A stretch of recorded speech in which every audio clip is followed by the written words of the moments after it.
בשם השם נעשה ונצליח, שיעור תורה, שבוע טוב, שבוע מבורך. We're starting a new week. BeEzrat HaShem is going to be a big week. Lots of Torah, lots of Kedusha. We are continuing our series of the Jewish HaShkafa based on a sefer by the Chazon Ish. The Chazon Ish HaKadosh is Sefer Emunah V'Bitachon, but we're delving into it because everything is in it. As we delve into each one of the Sfarim of the sages, we see that there's a lot more than meets the eye with each and every verse that we study. And Baruch Hashem, Baruch Hashem. So we have a little bit of update. This week, BeEzrat Hashem is going to be the big event on Wednesday night. For any of you that are planning to travel here from different places. I know there's some people coming from Seattle, from Texas, from New York. It's definitely going to be well worth it. There'll be a lot of interesting people, interesting Torah, BeEzrat Hashem. There'll be some free gifts, a raffle. Lots of great stuff at the shiur. We'll actually even have a couple of surprise guests that will speak and give us some chizuk. And BeEzrat Hashem also have a new thing that we just released here in the United States. This has been actually in Israel for the last month. Baruch Hashem bringing a lot of light, causing some people's heads to roll. But Baruch Hashem, it's here in the United States. We have two new kuntresim by our own dear Rabbi Ephraim. One is the Kuntres Gerim, and one is the Kuntres Gehenom al Pir Baal Shem Tov. These two Kuntresim, of course, they're in Hebrew. We published them in the last year, but now they're hard copy. And here in the United States, anyone that wants to read them, they're available on our website for free. But now you're also going to be able to get some of them to give them out in your community. For those of you that want to know all of the wonderful things that were discussed by the sages about converts, this Kuntres Agerim has it, Baruch Hashem. Lots of people have really woken up to see what the significance of converts are.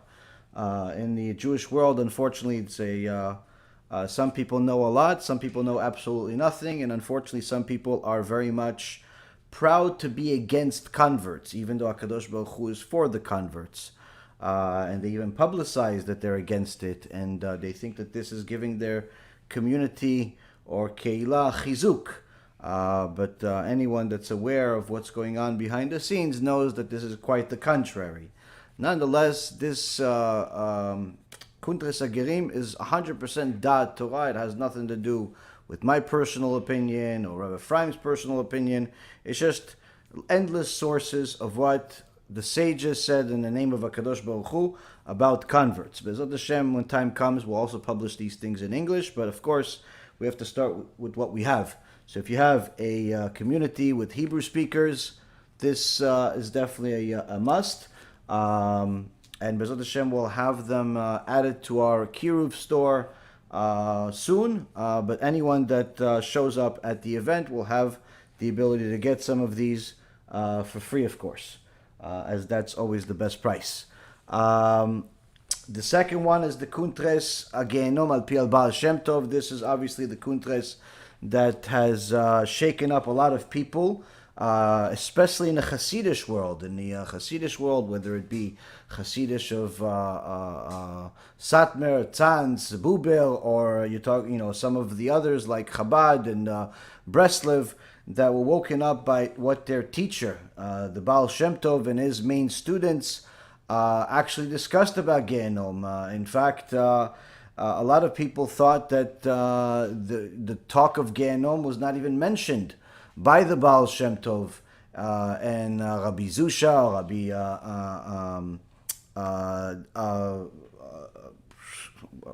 every one of them, actually. I'm just thinking of who didn't.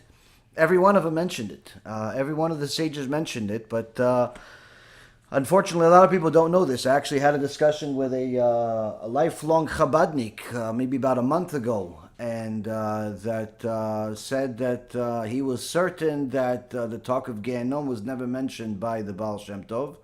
And I told him, how many proofs do you want? And he said, even one. I said, ask for a different number. I said, no, one is enough. One will already show me. I said, how about a whole book full of it? And he said, no, that's not possible. So I said, okay, so if you get this book that shows you that the Baal Shem Tov and all of his main Talmidim, Magid Mezrich, Rabbi Zusha, Rabbi Elimelech Milizhinsk, all of the great Hasidim have mentioned it. You're going to do tshuva? He said, of course. So, Baruch Hashem, he got the kuntres, and Be'ezrat Hashem, he's going to do tshuva. So this kuntres is also going to be available at the event on Wednesday night, and Be'ezrat Hashem, we're also going to be adding it to the store. So for all of you that are getting stuff from the store, if you would please not forget to send us pictures of people taking the books and the CDs and the USBs and the different things, perhaps share it with us so we can share it with the world and encourage people to do this also in other places. But Baruch Hashem, we have a lot of work coming from the store and a lot of chizuk, Baruch Hashem. So with that being said, lastly, of course, I remind people again, we still have some of the USBs left of the Tikkun HaBrit. This is called the Shovavim package and the Kiruv store. And there's actually more on order, Be'ezrat Hashem, because Baruch Hashem, a lot of demand. All right, so we're going to continue what we've been working on by the Chazon Ish and try to figure out where we can fix ourselves, where we can fix our communities, our keilah, and so on. And the Chazon Ish, over the last couple of weeks, we've been reviewing it in this chapter 3, section 30. We've been going over paragraph by paragraph of how the Chazon Ish is talking about a significant disease of the neshama, of the spirit, that where the evil inclination, the Yetzer Hara, does whatever he can in order to eliminate, in order to distort, in order to destroy altogether the belief that we have in Chachamim. Because once a person does not have confidence in the Chachamim, whether they be Chachmenu Zichronam Livracha, Chazal of the Gemara, or it be Chas v'Shalom, even Moshe Rabbeinu, or it would be even the Rishonim from 800 years ago, 900 years ago, or perhaps the Shulchan Aruch, or if you're talking about the Achronim, where the ones in the last 100 years or so, where you're talking about the Rav Ovadias of the world, of the Stiplers and the Rav Elyashivs and the Chafetz Chaims. The goal of the Satan is to eliminate our emunah in them, but the Satan does not work like a gangster that just comes to shoot, kill, and leave. The Satan is much smarter than that, where he chips away at the belief that people have. It starts with one small thing, and it grows further. Actually, before I forget, which I did forget, but Baruch Hashem, I just remembered, tonight's shiur will be for a refuah shlema for Rabbanit Levana Bat Sarah, Rav Ephraim ben Shulamit, Rabbanit Sarah Bat Anat, Avi Mori David ben Esriya, Imi Morati Doris Bat Jora, Orit Bat Ilana, and also for Hatzlacha Rabba, Marsha Bat Julie, Ayla Bat Marsha, Samuel ben Marsha, Alexander ben Marsha, Cephas ben Marsha, Louis ben Marsha, Shaul ben Farzane, Itro ben Avraham, Oshri ben Doris, Gabi ben Doris, Elad ben Doris, and all of Am Yisrael, Be'ezrat Hashem, will have Hatzlacha Rabba, B'kol Ma'aseh Yadayim. And also all of the righteous Noahites that are continuing to do the will of Hashem each and every single day, trying to get closer to Hashem. So back to what we're talking about. The Chazon Ish is in essence teaching us how the Satan chips away at people's beliefs. The Satan doesn't just tell us a person, listen, don't believe in Moshe Rabbeinu, don't believe in the Rambam, don't believe in this. No. He chips away. First, he shows you some type of picture or video or perhaps even a distorted verse in the Torah or in the Gemara, something that's easy to misunderstand. Something that the missionaries, Imach Shimam V'Zichram, one for Israel, do on a regular basis, and the rest of the missionaries do on a regular basis, where they teach their community, and unfortunately, some people from our own communities also delve into the heretical teachings of the Christians. I've heard from several Jews that they like to watch some of these, mega church speakers speak. And they figure that they could, not take the avodah zarah. They're just going to take whatever is good out of there. But unfortunately, our sages have told us such things are forbidden. In fact, delving into the books of such people, a person would lose their olam haba. Anybody that looks at such books of the heretics loses their olam haba. What is losing their olam haba is? Just watch my shiur about Gehenom and you'll understand what losing olam haba means. The point being is that people, for whatever reason or another, fall into the trap of the reshaim, of the heretics. Sometimes those heretics are coming from Christianity. That's obvious. Sometimes not so obvious, where they're Hebrew speakers, they're native Israelis, they seem like nice people, they served in the army, blah, blah, blah, all that stuff. Sometimes those heretics come with a talk show, a podcast. They're very popular. They have millions of followers. And unfortunately, as we all know too well, sometimes those heretics come with a rabbinical title.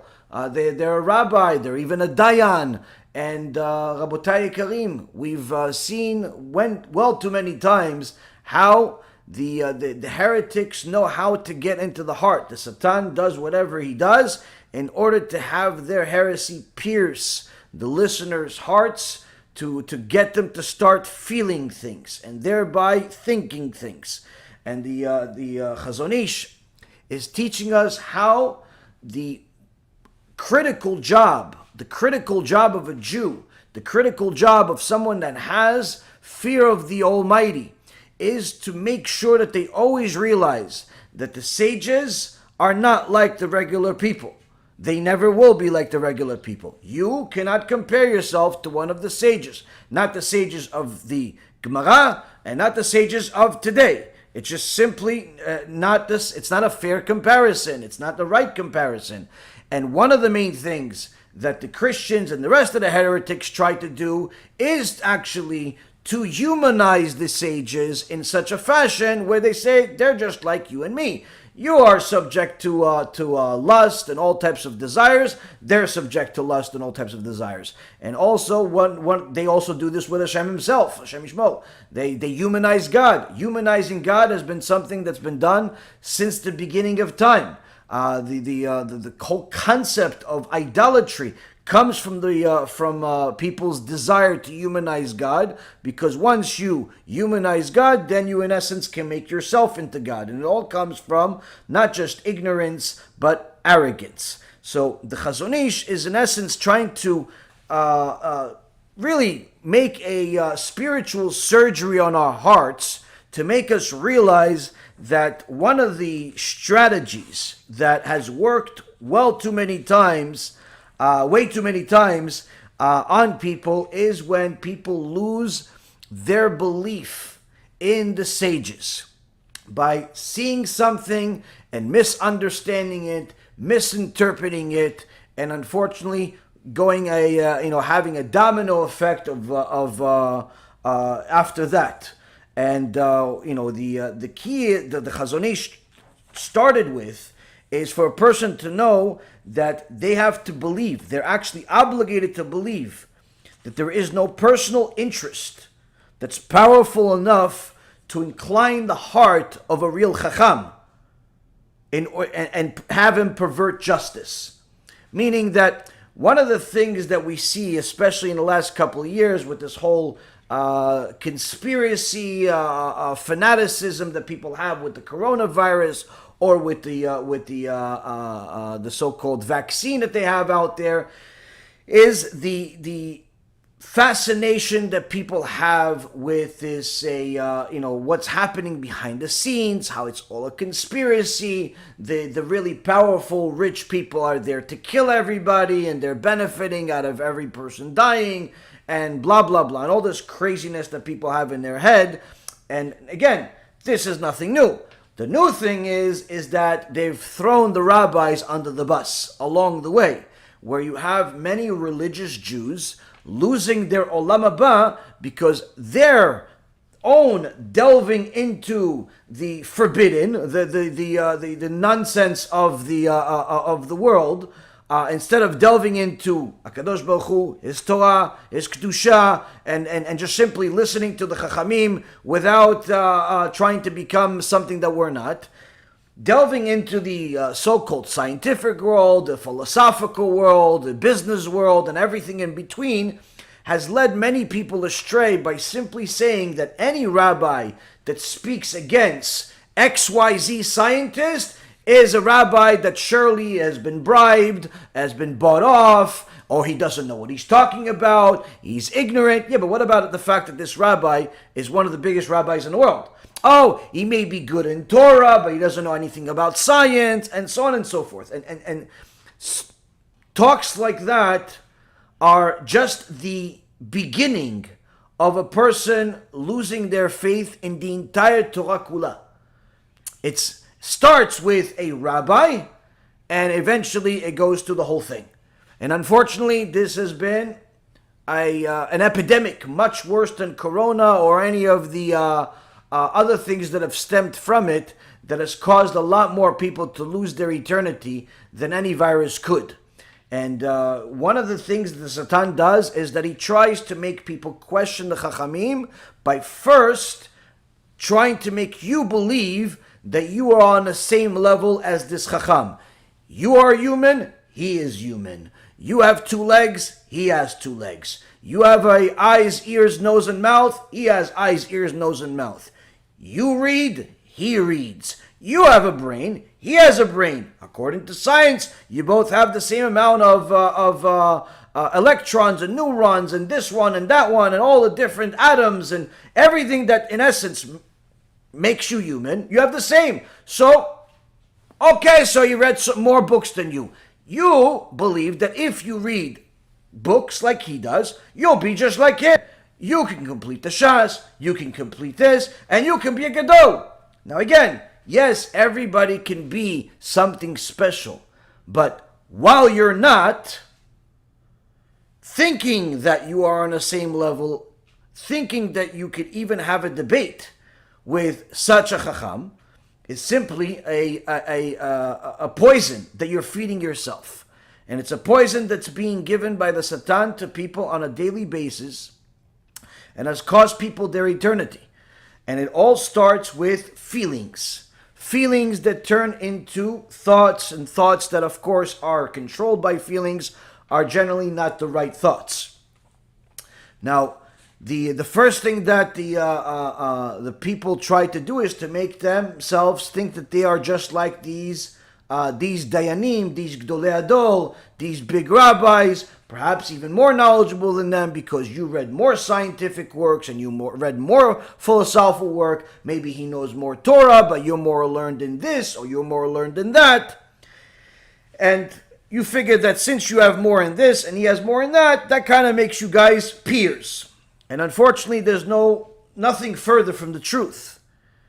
But the Satan will make you believe that. And little by little, the Satan will make you start questioning the great sages of this and then the previous generation, where suddenly you're going to open up a book, or of course one of the people that has already fallen will, for the Satan's trap, will send you something on the internet, whether it be a lecture that says something that doesn't agree with your agenda, doesn't agree with your predisposition about morality, doesn't agree with your predisposition about the observance of mitzvot, and so on and so forth.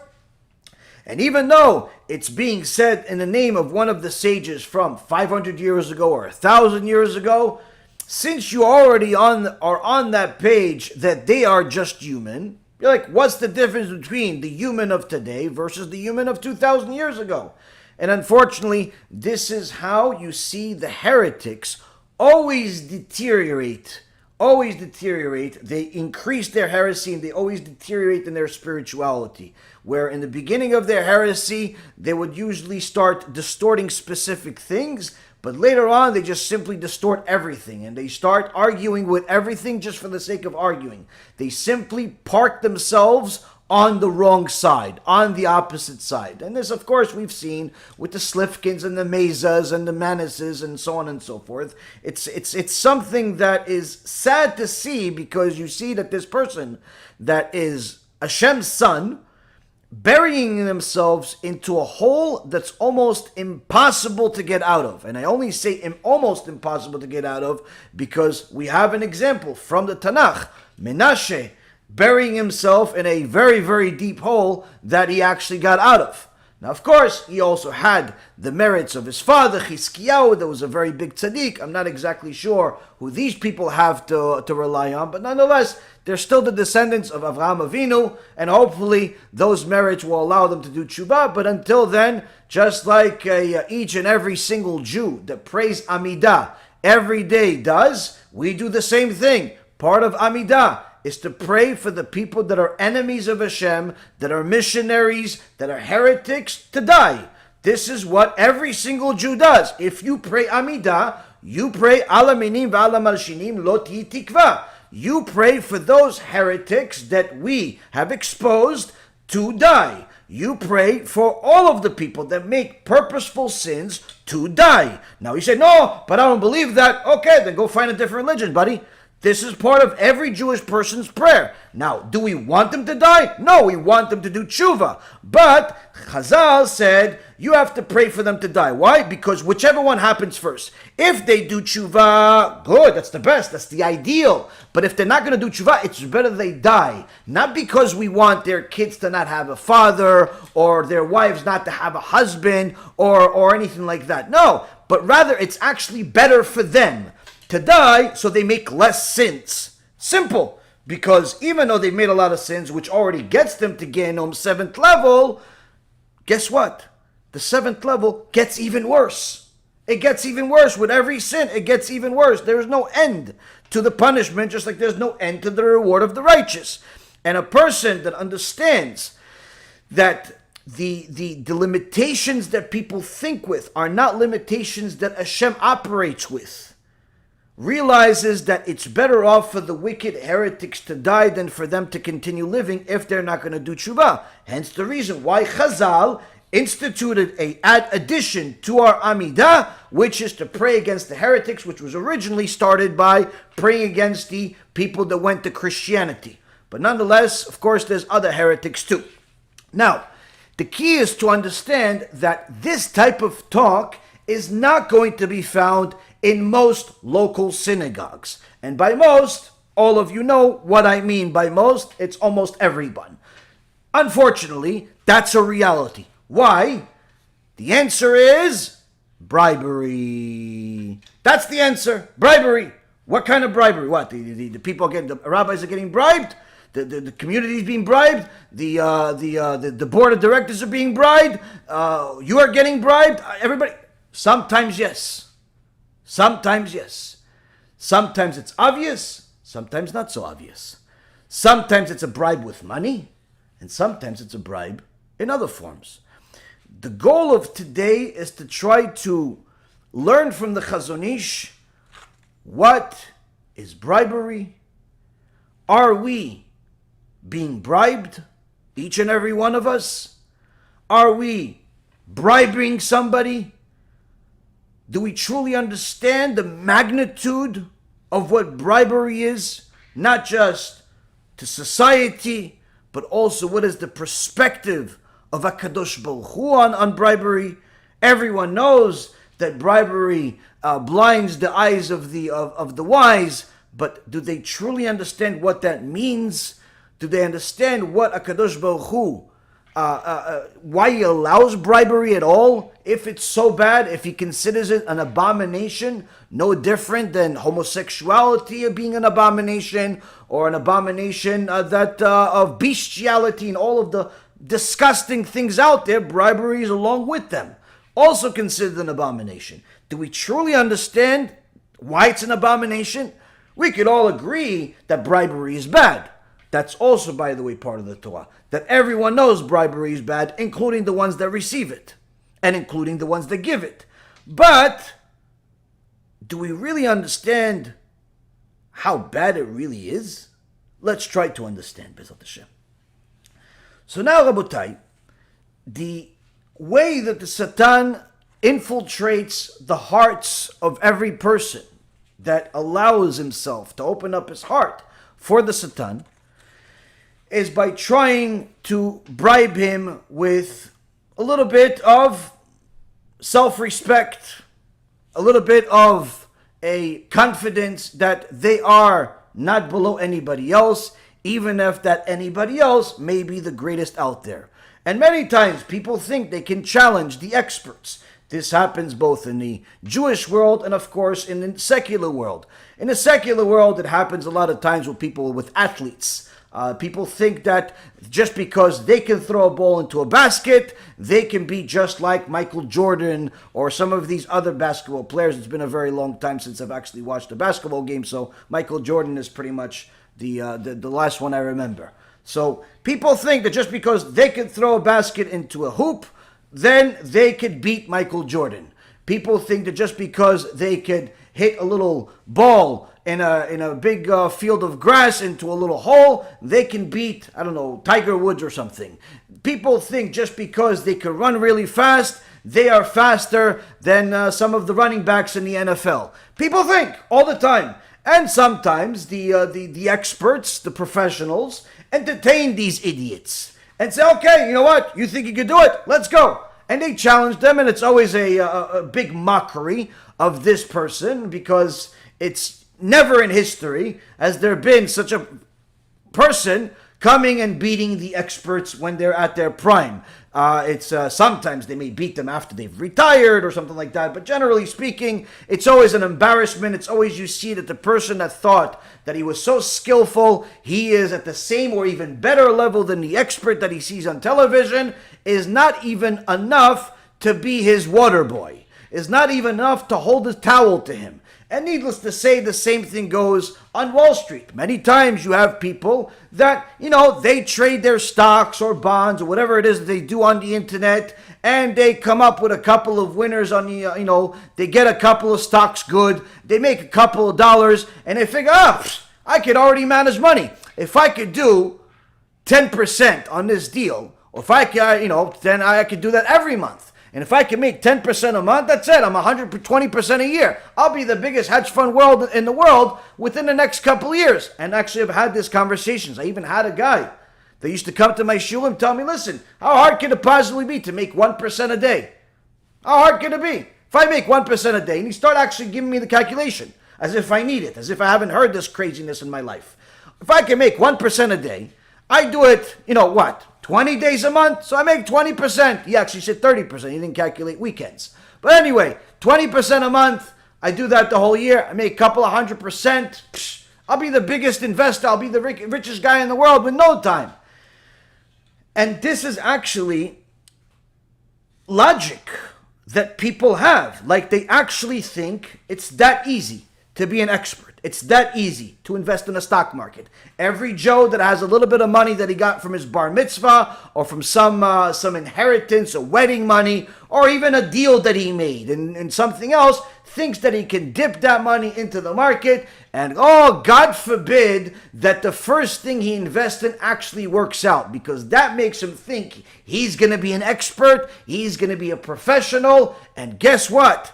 He's quitting everything else. I'm going to become a full-time investor. I love it when people tell me, listen, Rabbi, I know you like Torah and everything, but can you talk business? I said, I'm sorry, I don't talk business no more. No, but you still delve into the market. I said, no, I don't delve into nothing. I delve into Torah, I delve into helping people. That's what I delve into. No, but can you at least tell me some stuff about the market? No, I can't. I mean, which word out of the first two sentences did you understand? Well, listen. I like to delve into the market, and I like to do this, and I like to do that. Do you agree with the options, and this, and that? Then they start chit-chatting, and I'm like, how about this? Don't do it. Why not? Why, you don't agree with it? No, you don't know what you're talking about. You should not invest in the stock market. You should put your money in some ETF and run away to I don't know, to Mars.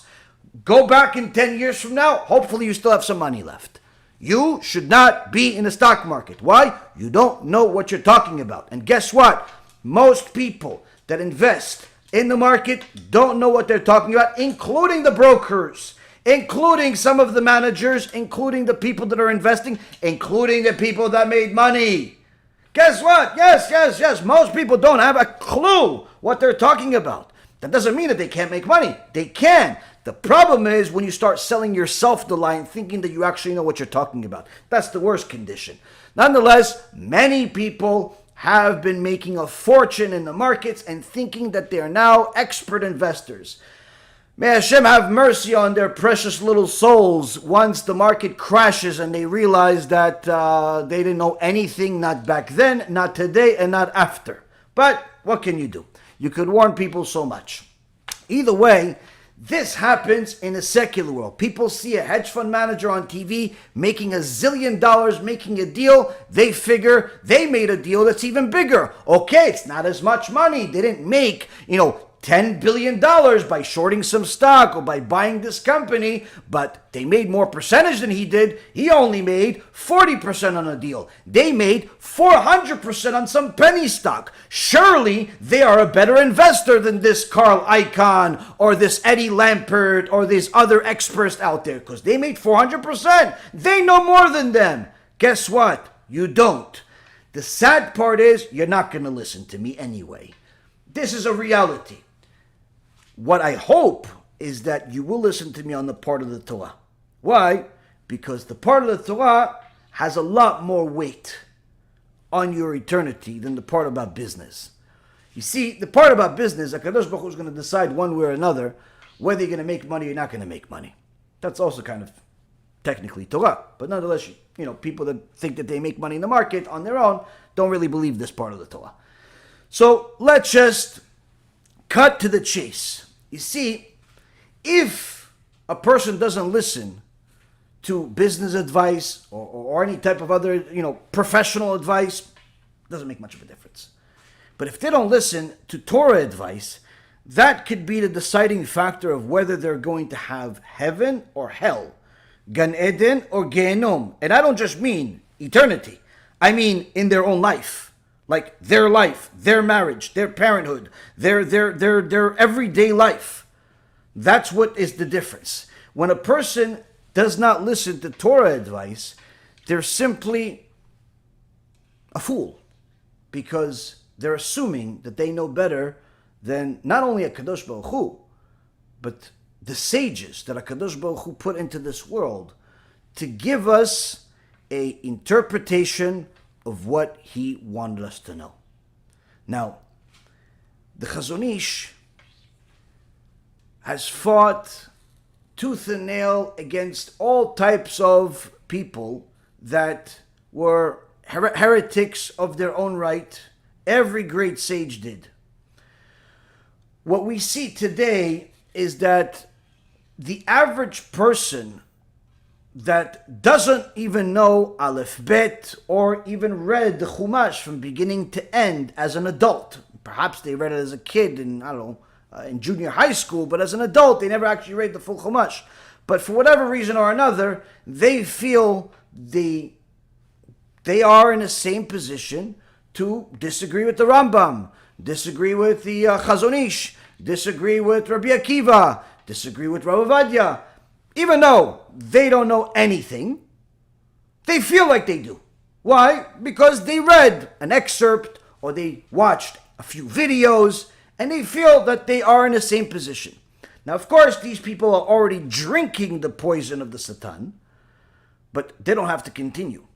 And it's important for us to know when we're doing that. Because if you don't realize whether you're drinking or you're not drinking the poison, most likely you're already swimming in it. Now,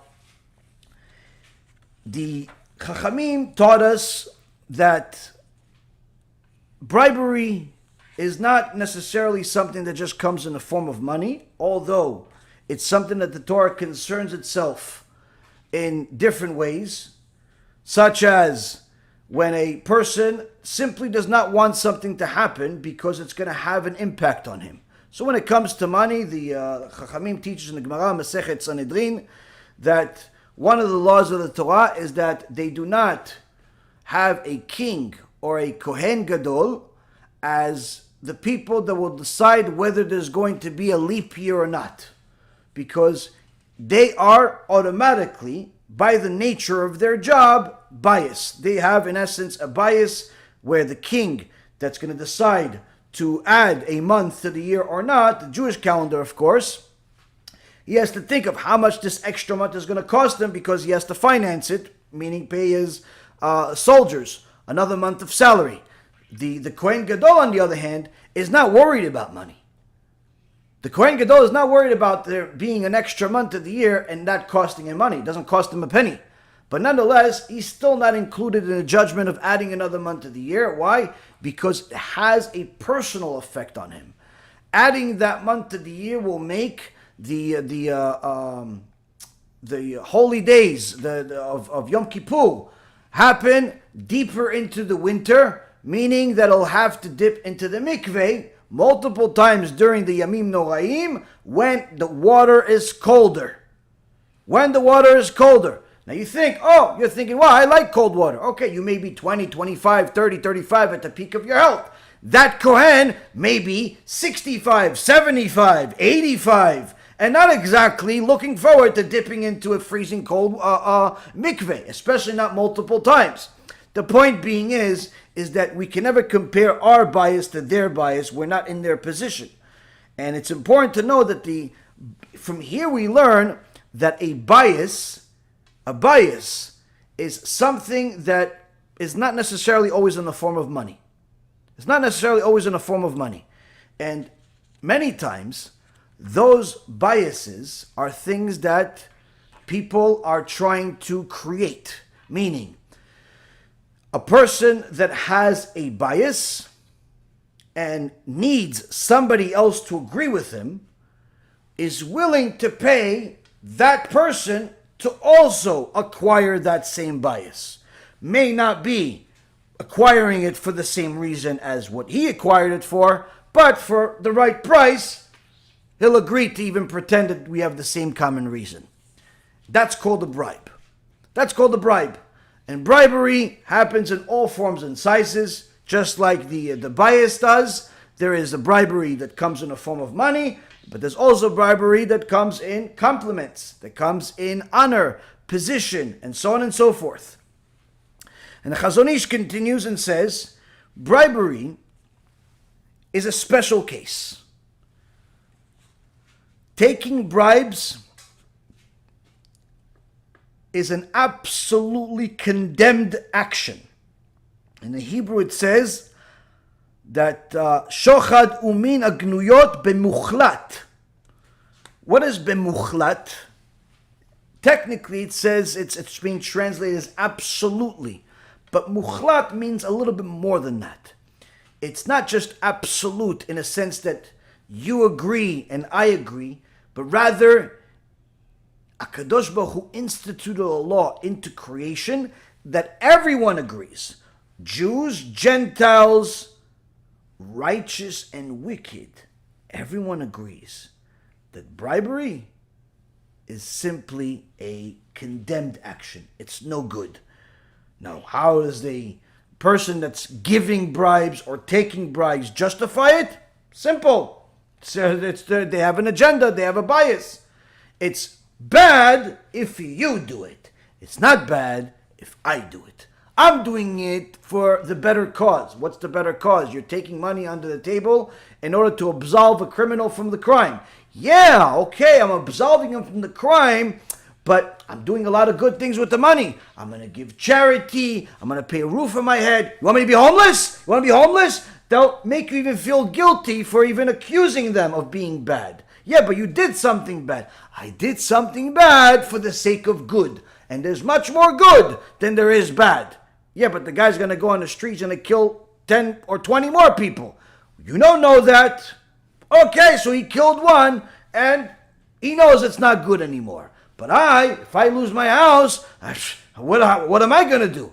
And they'll justify their rationale, their distorted rationale, in a number of ways. So, in essence, everyone agrees that bribery is horrible. Everyone.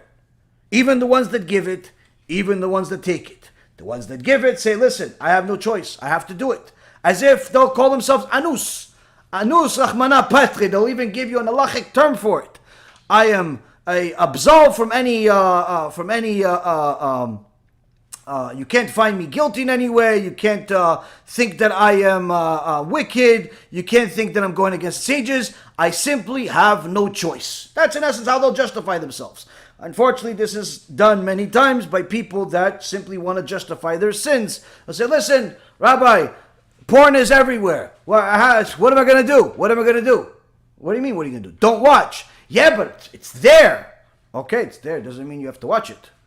Just like, you want your wife not to go with some other guy, even though he's there. He's the clerk at the shop. He's the, co-worker. He's, the teacher. You don't want her to marry him while she's married to you, right?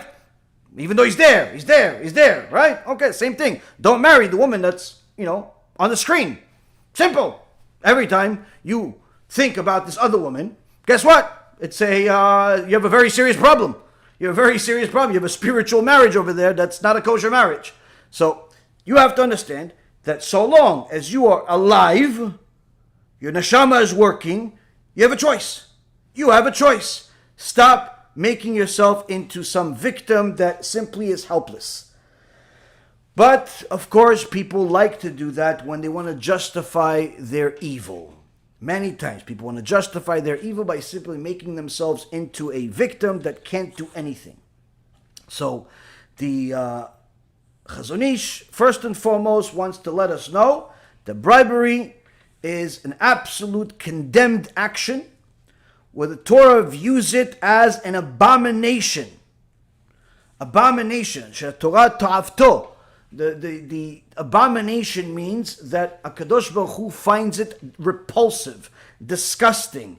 Now, what HaKadosh Baruch Hu finds repulsive sometimes is bizarre to certain people because they find what HaShem finds repulsive in their desirable list. HaShem finds homosexuality repulsive. Unfortunately, many people find homosexuality as a desire that they not only have, but they want other people to have.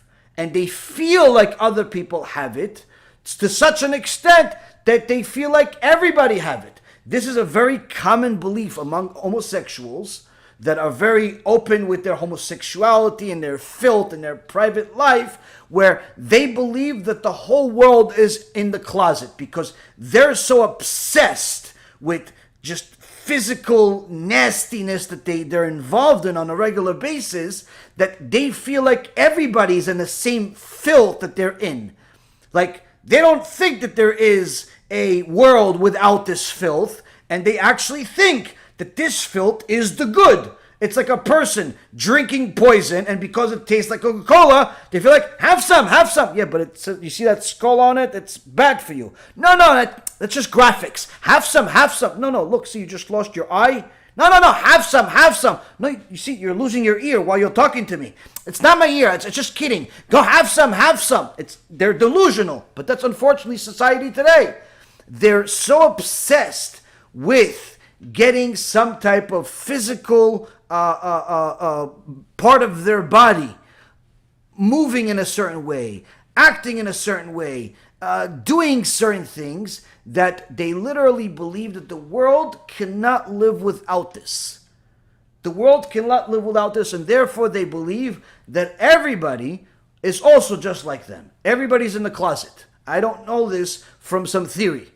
I know this from experience. People are simply, when they are like that, they're no different than missionaries that feel like you don't believe in Yoshke, not because you really don't believe in Yoshke, but because somebody fooled you not to believe in him. The rabbis hid Daniel 9 from you. No, it's in my Tanakh. No, they hid Isaiah 53. No, it's actually in my Tanakh. We read it a few times in the shul. No, they hid the prophecies. No, actually, I know the prophecies. I actually have a whole book about prophecies. No. They simply think that whatever's in their demented head is also in your head. This is a sickness, a very, very deep sickness. And the reason why we're discussing it is because the sickness doesn't start that way. It starts with something small. Just like most other sicknesses. They start with something small, a little cough, a little sneeze, a little, something. And it develops. It develops. And if you don't pay attention to it, it gets much worse. And if you don't pay attention to it, it gets much worse. And it could be to such an extent that a person could have, just like they could have a physical death, they could have a spiritual death. And they can get to a point where they don't even know what the truth looks like if it hit them right in the face.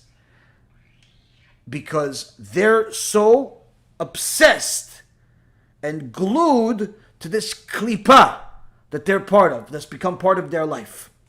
So the things that HaKadosh Baruch Hu calls an abomination, you can be sure that they're bad for you. You could be sure that they're bad for society. You could be sure that the Creator, who created everything, if He said something is an abomination, you are not going to fool Him. You are not going to beat the system. You're not going to beat the system. If it's an abomination, it's an abomination. Now, of course, you could always use everything in the world to serve HaKadosh Baruch Hu in some way, but you have to know how to do that. Meaning that there is a way to use something that's abominable as a tool to serve HaKadosh Baruch Hu, but not in the way that people think. You can't make homosexuality kosher. You cannot make bribery kosher. Again, unless you know how to use bribery. Where if you're bribing something, let's say, in the past this was very common, where the Jews would have to bribe certain officials and so on in order to, free Jews from prison or from some type of a decree by a Caesar of some kind or some type of leader. So yes, that bribery is a necessary bribery. But again, it's the distorted logic that people have is to say, so if it's kosher, then what? It's not kosher when I do it? No, it's not that it's not kosher when you do it. It's that there's a kosher way and there's a non-kosher way. And you have to know the difference. When a person is simply trying to kosher his evil, it doesn't matter how much he tries, it's still going to stay evil. It's still going to stay bad. But when they're trying to use a tool that could be used for evil for something good, then obviously that could be a good thing. Just like you can use a gun to kill people for murder, and you can use a gun to defend yourself and defend other people. You can use a knife to cut people and to hurt people. You can use a knife to eat food. So the point being is that a person needs to know the difference between right and wrong. And really the only way to do that is by eliminating that personal bias. So the Chazon Ish is saying that the Torah views bribery as an abomination.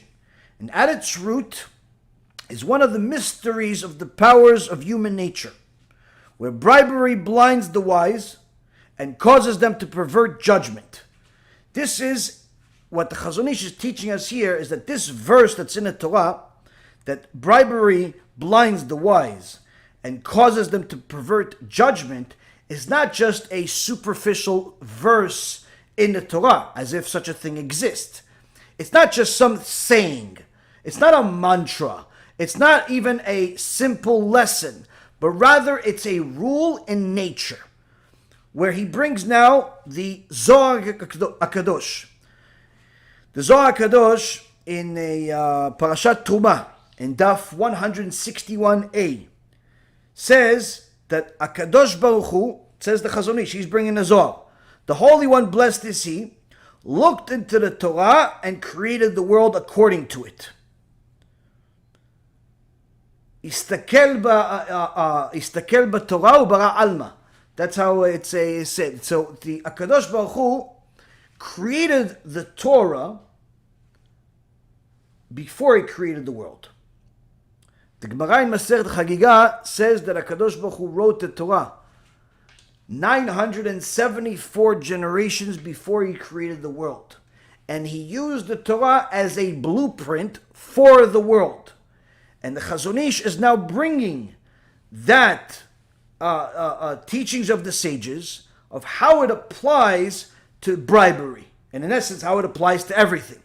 says, because HaKadosh Baruch Hu looked at the Torah and created the world according to the Torah, it means that the Torah itself created this reality that bribery has the power to blind and distort, and the Torah therefore warns us against it. So here is the difference between a teaching of, let's say, some philosopher or some, wise person from the non-Jewish or secular world versus Chachmenu Zichronam Livracha, our sages, may their names be blessed, their memories be blessed, is that there's a significant difference here. Why? He's not bringing me his perspective. The Chazon Ish is not bringing me his perspective. He's bringing me a Kadosh Baruch Hu's perspective. Where he's telling me here that, you see, we have a teachings in the Zohar. The Zohar HaKadosh by Rabbi Shimon Bar Yochai, who himself brought over 60 works from sages that preceded him, including the book of Avraham Avinu and Adam HaRishon, including some books that are many books that are lost, they're not in the world anymore. But the Zohar Kadosh wasn't like work like people think, that Rabbi Shimon Bar Yochai was in a cave and he just created something from nothing. There is no such thing. The only thing that's something from nothing is the Holy Torah, is our 5 books of Moses. That's something from nothing. That's HaKadosh Baruch Hu. There was nothing, and then he used black fire on white fire to create the written Torah. Everything else after that, whether it's the Mishnah, the Gemara, the Shulchan Aruch, the Rambam, all of the poskim from the previous generations, from current generations, all of the works of Torah have to be based on something. They can't just create something out of nothing. So even the Zohar Kadosh, that was a couple of thousand years ago, he actually brings over 60 sources that preceded him, that's where he got the information from. That's where he got this, that's where he got that, that's where he got this. So that's what a lot of people don't actually realize, that especially people that speak against the Zohar, and because they just simply read some blog that disagrees with something and never actually read the Zohar, and therefore they jump on that bandwagon. Why? Because one person fell for the trap of the Satan, doesn't want to believe that the Zohar is real, because the Zohar said that someone that is a waste seed and it's almost impossible for them to do tshuva, he obviously is addicted to it, or somebody that does something else, the Zohar said something critical about it, he doesn't believe it, he doesn't like it, so therefore he has to join the bandwagon of people that simply forsake the entire Zohar. Even though we don't paskin halacha from the Zohar anyway, we paskin from Shulchan Aruch, nonetheless, it is a very critical and holy book that we learn from. And we try to live by it and according to it as much as possible.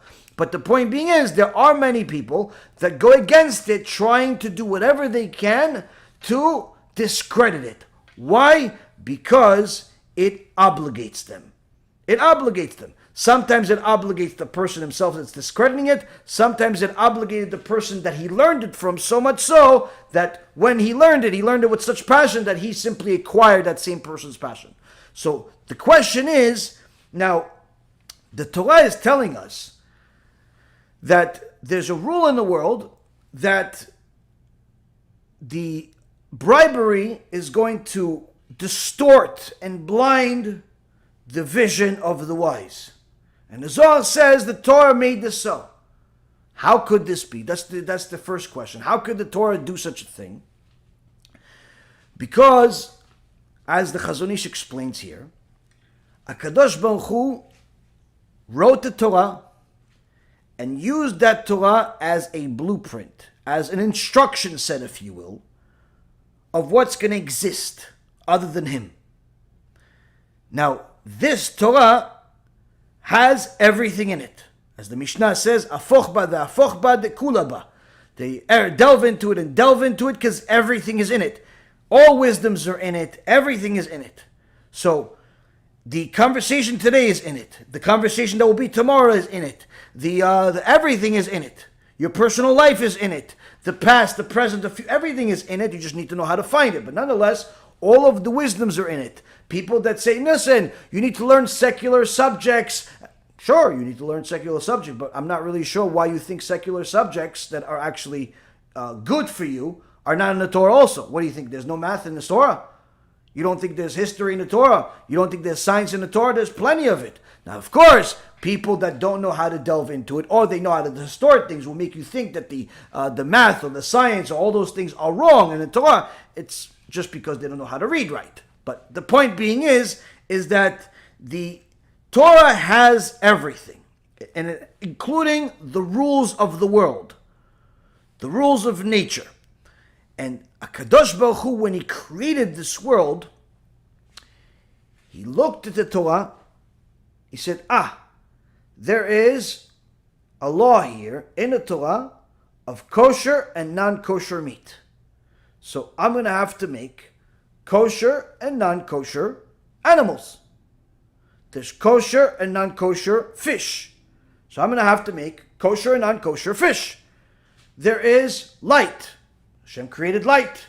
There is darkness. Hashem created darkness. And all types of statements that are made in the Torah, HaKadosh Baruch Hu looked at the Torah, it says this, and therefore he created it. It says that, and therefore he created it.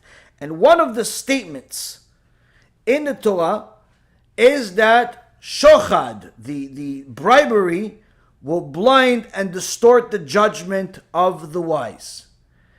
And the moment the Torah had that statement, it became a reality in our world. Meaning, there is no reality where the shochad, the bribery, does not distort the truth. There is no such reality. Now, we're going to see how the sages discuss this a little bit, and how they apply this in order to manage their lives, protect the Jewish people, and needless to say, to fight against the Reshaim too. The Gemara in Masechet Ketubot, page 105b. Amar Rava, Mai ta'ama deshuchda. This is what is the reason for the prohibition against bribes.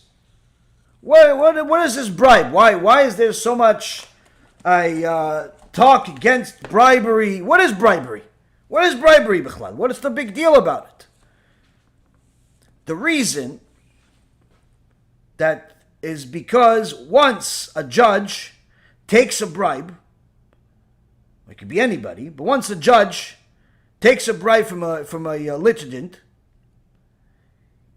he feels close to him, as though the litigant is himself, and the person does not see wrong in himself. And therefore, it's called shochad, which is she'u chad.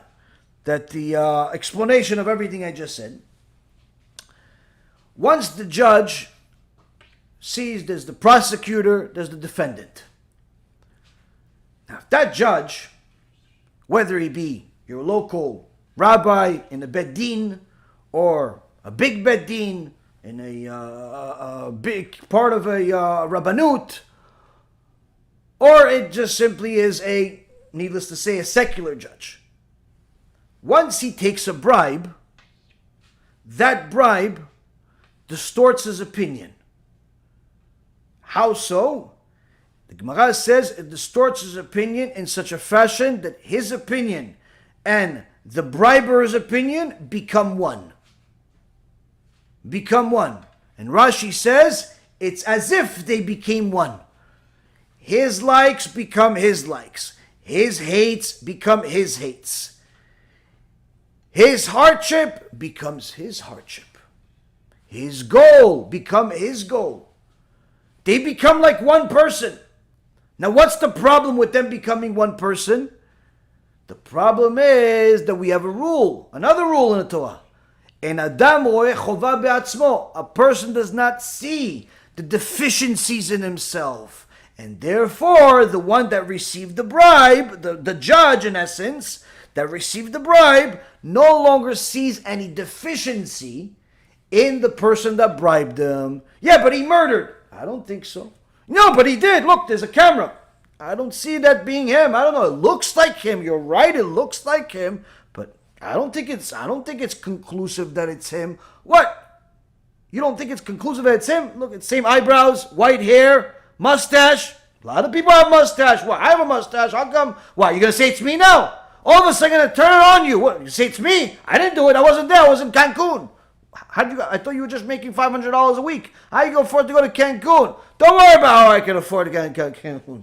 You see, the reality is that all of a sudden, he's going to turn it around. Why? Because now, he is defending the briber. He's no longer looking for the truth. He's looking for his financier to be absolved of all crime. Why? Because they became one. Chadu. Now, the Maharsha elaborates further on this, because the Gemara elaborates, where the Gemara says that, yes, they become one. Yes, they become one. It's terrible. In fact, the Midrash Agadot, Buber, in a Parashat Mishpatim, in section 23:8, says, why is shochad, bribery, called shochad? Because it's like a sakin chad. Sakin chad is sharp knife. Shochad, bribery, is like a sharp knife.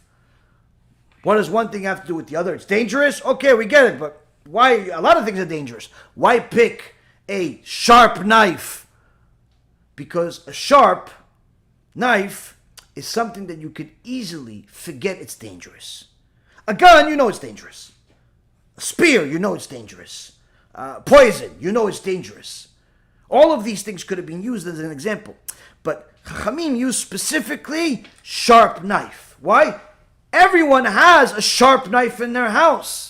And it's very easy to forget it's a sharp knife. How? Simple. You have the knife in your hand, you're cutting the steak, and you forget it's so sharp, and you're just holding it while you're having a conversation. Before you know it, unfortunately, you hurt yourself. Or better yet, it's a sharp knife, and you just put it on with the rest of the knives, forgetting that you have a bunch of 3 and 4-year-olds in your house that like to investigate the kitchen once in a while. And they find the spoons, the knives, and including that sharp knife. And if you weren't conscious about the fact that it's a sharp knife and it's dangerous and it's something you have to take into consideration at all times, easily you can fall into the position where you're a victim of it yourself. You are a person that is unfortunately forgetting that this tool is dangerous. The same goes with shochad. The same thing goes with bribery. If a person does not look to see if every type of communication, every type of financial transaction, every type of relationship, everything in their life, they look for the truth at all times. They look for deficiencies, if you will. They look to see if there is a deficiency in themselves at all times. They look to even see if they're being bribed. Being bribed at all times. If they don't look for it, surely they're falling for it. And if it's not being bribed, perhaps it is the briber. Many times this happens unfortunately, in the religious world, in the form of donations. In the form of donations. You have a guy attending shul for several years, sometimes even decades. Everyone knows he is the big donor in the shul. And everyone knows he also drives on Shabbat. Everyone knows he also is married to a non-Jew. Everyone knows his business is not kosher. Everyone knows a lot of really, really bad stuff about him. But no one says anything. Why? Bribery. Simple. Many times the rabbi is not going to tell the guy that he needs to stop driving on Shabbat. Why? He's afraid if he tells him something, then he's not going to come to shul on Shabbat. And usually on Shabbat, and on Yom Kippur, and on Rosh Hashanah, and on all of the Yom Tovs is when he donates all the money. So if I tell him don't drive, he won't come, and then we won't have the money. And if we don't have the money, how are we going to build an extension to the shul? And that's the logic. And guess what? HaKadosh Baruch Hu says, such a place and such a rabbi is an abomination. Abomination. Now again, You can say the truth. Not necessarily everyone's going to listen to you. But to think that you're absolved from telling people the truth because of this agenda that you have, that's bribery. What about the community? Many times the people in the community are afraid to tell the rich people that donate a lot of money something. Either for the same reason as the rabbi, they figure that we need this guy's money because we're getting an extension to the shul, he's financing the salaries. If it's not going to come from him, it's going to have to come from me. So better him than me. I could buy more Bitcoin. I could become rich. He's already rich. And so on and so all types of warped logic. Or other times they simply say, listen, the rabbi probably told him, well, it's not my job to tell him. Yeah, but he's been driving to shul for 20 years. He's been driving to shul for 5 years. Even if the rabbi told him, obviously it's not working. Maybe you should do it too. And he won't do it. Why? He'll justify by saying perhaps it's somebody else's job. But in reality, it's because he's saying, listen, I don't want to burn any bridges. He's a very successful guy. I'm on my way up. I'm trying to be successful. Maybe one day we'll be able to do a deal. If I rebuke this guy, tell him to stop driving on Shabbat and divorce his non-Jewish wife, this guy is not going to want to do business with me. I don't want to burn any bridges. I'm a young guy. I don't want to burn any bridges. I'm still young. I don't need to rebuke older people, and so on and so forth. This is, again, you are, in essence, falling into it yourself. You're falling into the bribe yourself. And this, unfortunately, has been happening for generations. Not a new thing today.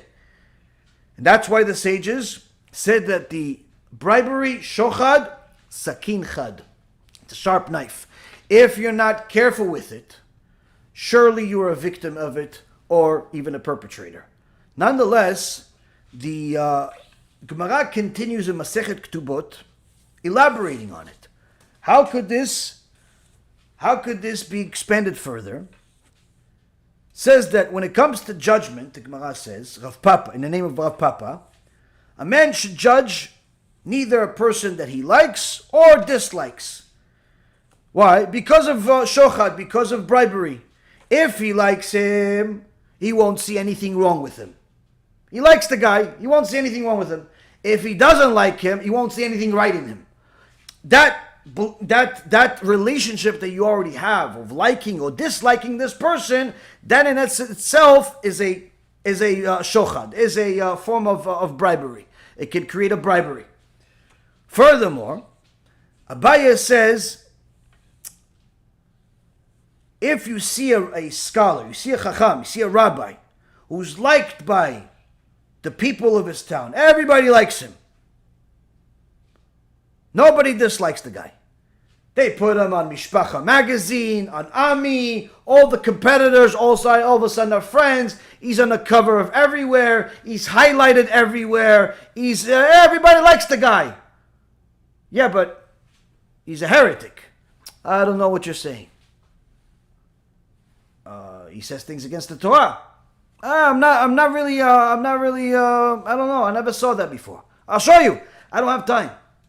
Well, he brings missionaries to his shul. Are you sure? Yeah, I have videos of it. I don't know. If it was really that, some big rabbis would say something. No, they are. They're just scared of saying it. I don't know. They're just not saying it. I don't know. What's going on here? Everybody likes him. Why does everybody like him, says Abaye? Because he doesn't rebuke. Because he works on that. Everybody will like him. How? Never telling anyone in his circle the truth that obligates them. He may even rebuke, but people that are so far removed that it won't have any impact. And if it does, he'll retract his statements. Simple. Making himself seem like a bigger person. Oh, I didn't know I was wrong. Abaye says if you see a rabbinic scholar who's liked by people of his town, it's not because they think he's such a fine character, but rather because he does not rebuke them in matters of heaven. He doesn't tell them to stop driving on Shabbat. He doesn't tell them to leave their non-Jewish spouses. He highlights it by saying, We have a mixed community. Everybody's welcome. We have some people that are more observant. We have people that are less observant. We welcome everybody as if it's a good thing. Habibi, you need to understand, if you tell everybody they're all okay, regardless of how they are, you do not belong in leadership position. Whether you are a leader of the army, a leader of a sports team, or leader of a Fortune 500 company, and needless to say, leader of a Jewish community. If you're telling everybody they're all perfectly fine as they are, you're not fit to be a leader. The job of a leader is to bring people up to become leaders themselves. The job of a leader is to remind people of the deficiencies that they do not see themselves, in themselves. Why? Because you are looking from a different perspective, not in a perspective like you think, where, oh, if I tell them their deficiencies, then I'm just looking down on them. No, you fool. By telling them their deficiencies, you're telling them that they can do better because you see their potential. Not because you just see their deficiency, but rather because you see their potential once they overcome the deficiency. But the problem today, Rabotai, is people think that if you rebuke Jewish people, that means you don't like them. Well, apparently, Abaya didn't like Jewish people, maybe, according to their logic. But obviously, everyone knows that's not normal to think. So Abaya says, if this rabbi is liked by everybody, it's because he doesn't rebuke them. He doesn't tell them to stop driving on Shabbat. He doesn't tell them that if they continue driving on Shabbat, they're going to go to Gehenom forever. He doesn't tell them that if they don't leave their spouse that's not Jewish, they're going to get a punishment that's going to make the Holocaust seem like child's play. He doesn't tell them that. Why? He wants to get them to continue coming, continue donating, and continue telling them, I really liked your shiur, Rabbi. I really like that. What is it called? Drasha? Yeah, I read it on my computer on Shabbat. Oh, my whole family liked it. And he won't even say anything. Why? It's not my position to say anything. Then whose position is it? HaKadosh Baruch Hu. Unless your congregants are Moshe Rabbeinu's, he's going to speak to them through a burning bush. It's your job, buddy. That's the point of being a rabbi. That's in fact the point of being a leader. But guess what? If you are a football team coach, if you don't rebuke, you get fired. If you are a manager in a company and you manage, whether it's a small business or a major enterprise, same position, just different amount of staff, and you don't rebuke people, guess what? You're not only not getting a bonus, you're not going to have a job because somebody else is coming to take your place, someone that knows how to rebuke.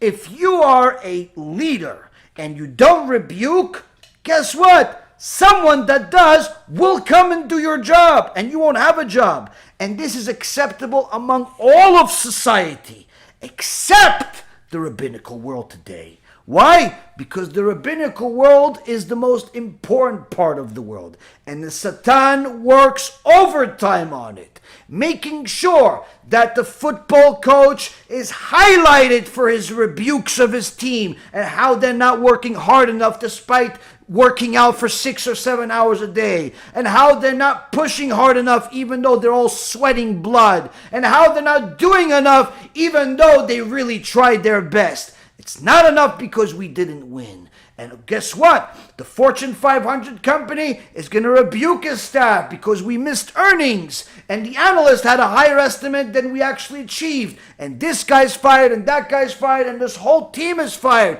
Why? Because somebody has to be thrown out to show our investors we're serious. And guess what? That manager, that CEO will get a promotion as a result because he's CEO that means business. And any executive, any expert of any kind, the Satan will not bother with them at all as they rebuke the rest of the world. But if you're a rabbi that rebukes, for a second, there's at least 5 people waiting for you at the end of the shiur saying, Rabbi, do you think maybe you went too hard? Rabbi, Maybe you can show them the nice things in the Torah. Rabbi, the shiur that I heard in the Reform Shul, it didn't talk like this. And there's at least 5 superheroes that are going to email you. And at least 25 that are going to make a comment. And if you have 25,000 subscribers like some people, just add a few zeros to it. Rabotai Karim, the rabbinical world, that's where the Satan parks. Why? He wants everyone to get their bribes. This rabbi, and that rabbi, and this rabbi, and that rabbi. And the only way out of this bribery is by delving into it and fulfilling it. Not just reading it, not just finishing the shas once or twice or 3 times or 10 times, but living by it, internalizing it. And unfortunately, that's what's not being done. Why? Because a bribe came along the way. The bribe that made the 7 times you completed the shas all of a sudden not matter. The bribe that made the Shulchan Aruch a book that once in a while you delve into if you're really frum.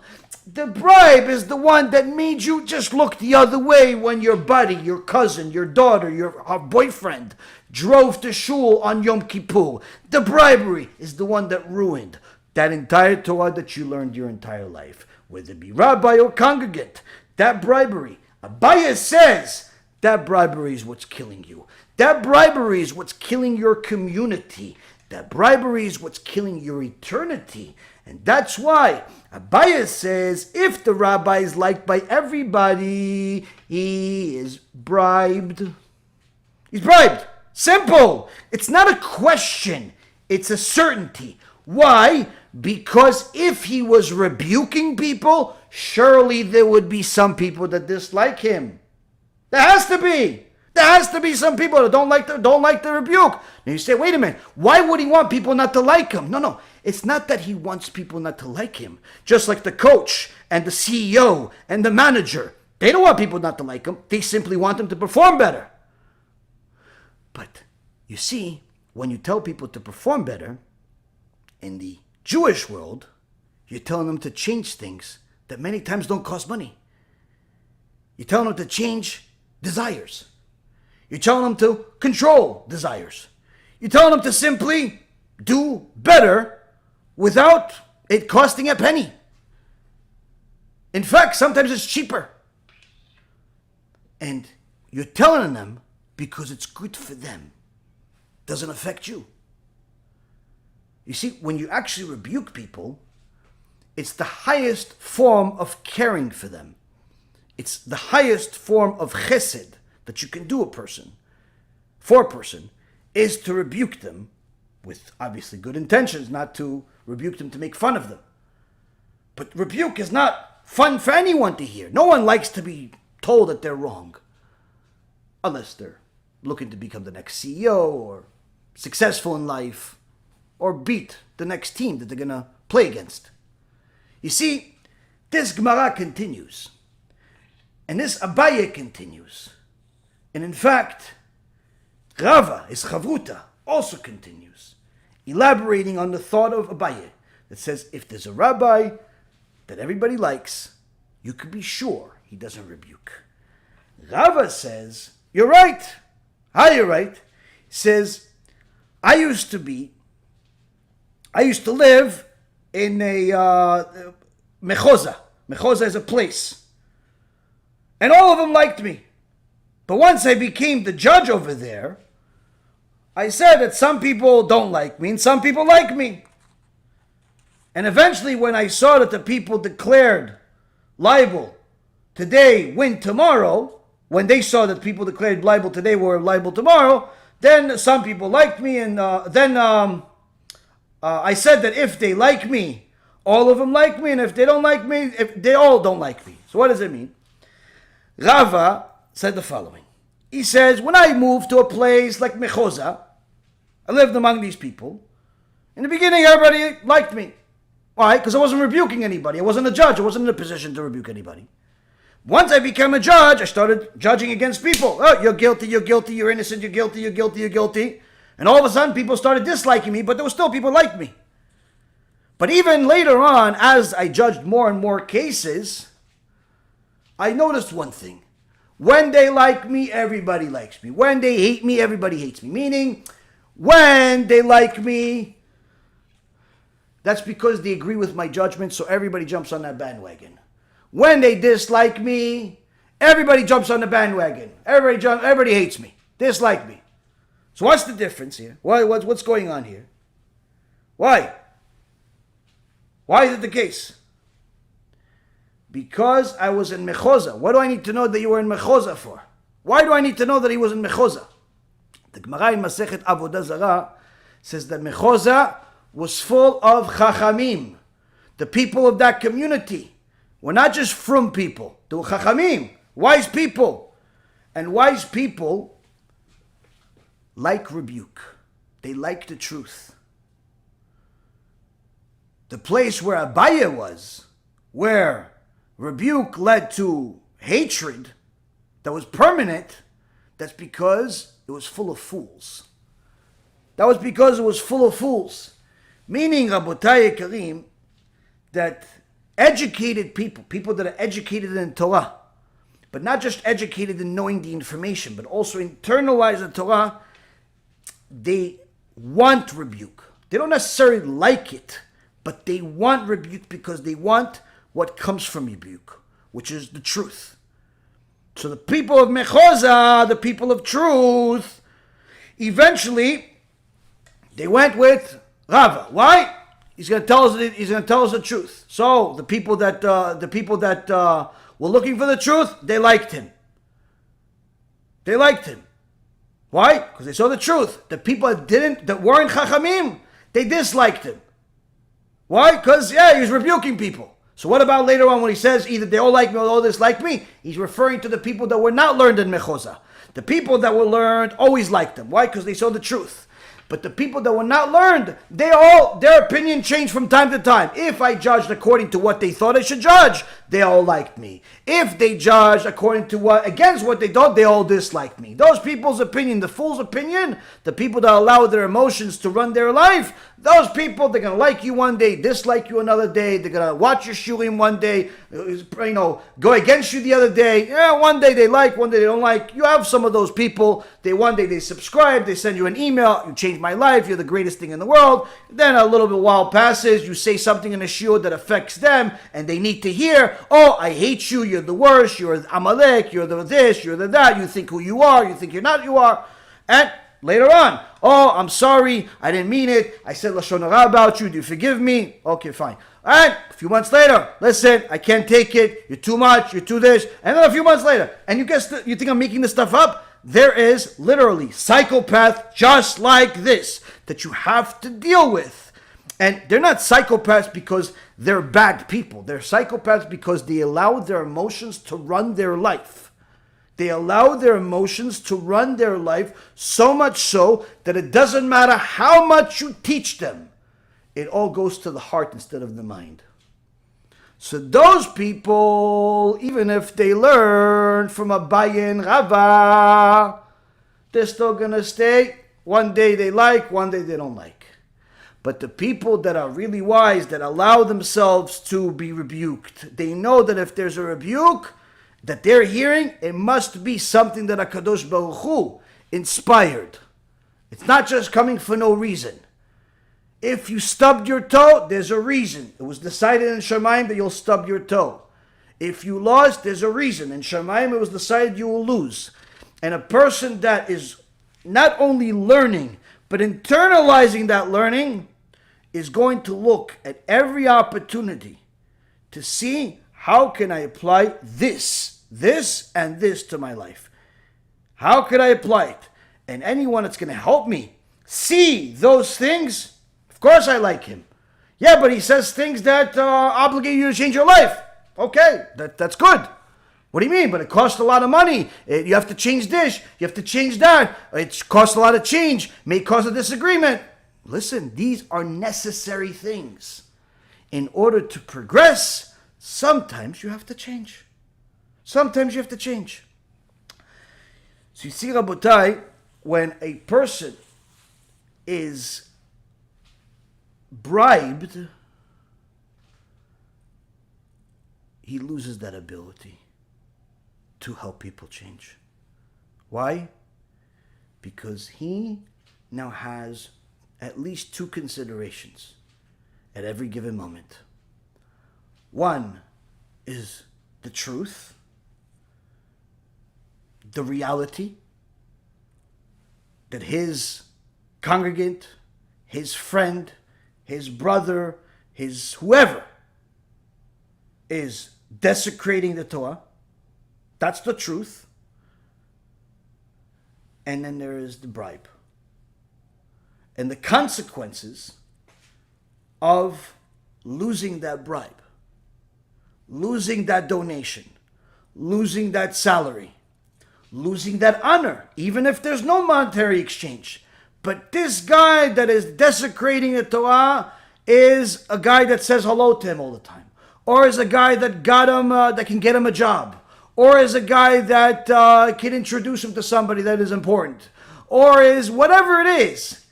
There is something that this person has that he sees valuable, therefore a bribe. And now, because he has two of these things to consider, the reality is he can no longer think the same. So if a person will say, no, I can overlook it. No, you can't. No, you can't. Why? It's a rule within the nature of the world that the bribery will distort your philosophy, will distort your mentality, will distort reality if it has to. Your reality will become altogether different. You will no longer see an obligation in them, just like you don't see an obligation in yourself. You will no longer see a deficiency in them, just like you don't see a deficiency in yourself. So how does a person, especially a rabbi, a leader, how does a person allow themselves to accept donations? Simple. Very simple. The connection between the donation and the donor has to simply be two different things. Meaning that the fact that they're donating should have nothing to do with how you're guiding them. You should not care whether a person is donating or not donating in your determination of helping them or not, of how you speak to them or not. If you see that the donation is causing you to alter your speech, then you have to do tshuva. You have to fix it. If you see that you're holding yourself back from telling this person the truth as a result of the donation, then you have to do tshuva. You have to fix it. If you see that you are considering not telling the person the truth because you are worried about losing a donation, you have to do tshuva and fix it. Why? Because you have now turned the donation, the bribe, the job opportunity, the friendship, the hello every day, whatever the bribe is. We're using money because it's simply the easiest example, a way to use as an example. You've turned that bribe into something that's actually more important to you than the person you're supposed to be helping, thereby turning the bribe into an abomination. You've turned the bribe into something more important than one of Hashem's children. Hence the reason of why Hashem says it's disgusting that you are looking at a job opportunity, at a social relationship of some kind, a social opportunity of some kind, popularity of some kind, an acceptance of some kind, a monetary gain of some kind, whatever opportunity of some kind, into something more important than one of my children. When you've turned one of those things into something more important than one of my kids, not only is it a bribe, it's also an abomination, no less than the worst things in the Torah. Now, one of the great things that we see from our holy sages is that they not only taught us how to look at things, see things clearly, but also how to utilize them for good. How to utilize them for good, because in Shema Yisrael, we're taught that we're supposed to serve HaKadosh Baruch Hu b'kol levavecha, b'kol nafshecha, b'kol meodecha. All of your heart, all of your life, all of your resource, all of your money. In essence, you can use everything to serve Hashem. And the sages teach us, what does it mean? All of your heart? Both parts of your heart. The Yetzer Tov and the Yetzer Hara. The good and the evil should be used to serve Hashem. So how could I use the evil to serve HaKadosh Baruch Hu? You can use things that are evil to serve HaKadosh Baruch Hu if you're learned enough. And if you have internalized the good enough, you could actually use evil things to serve Hashem. Like I said as an example before, bribery is an abomination.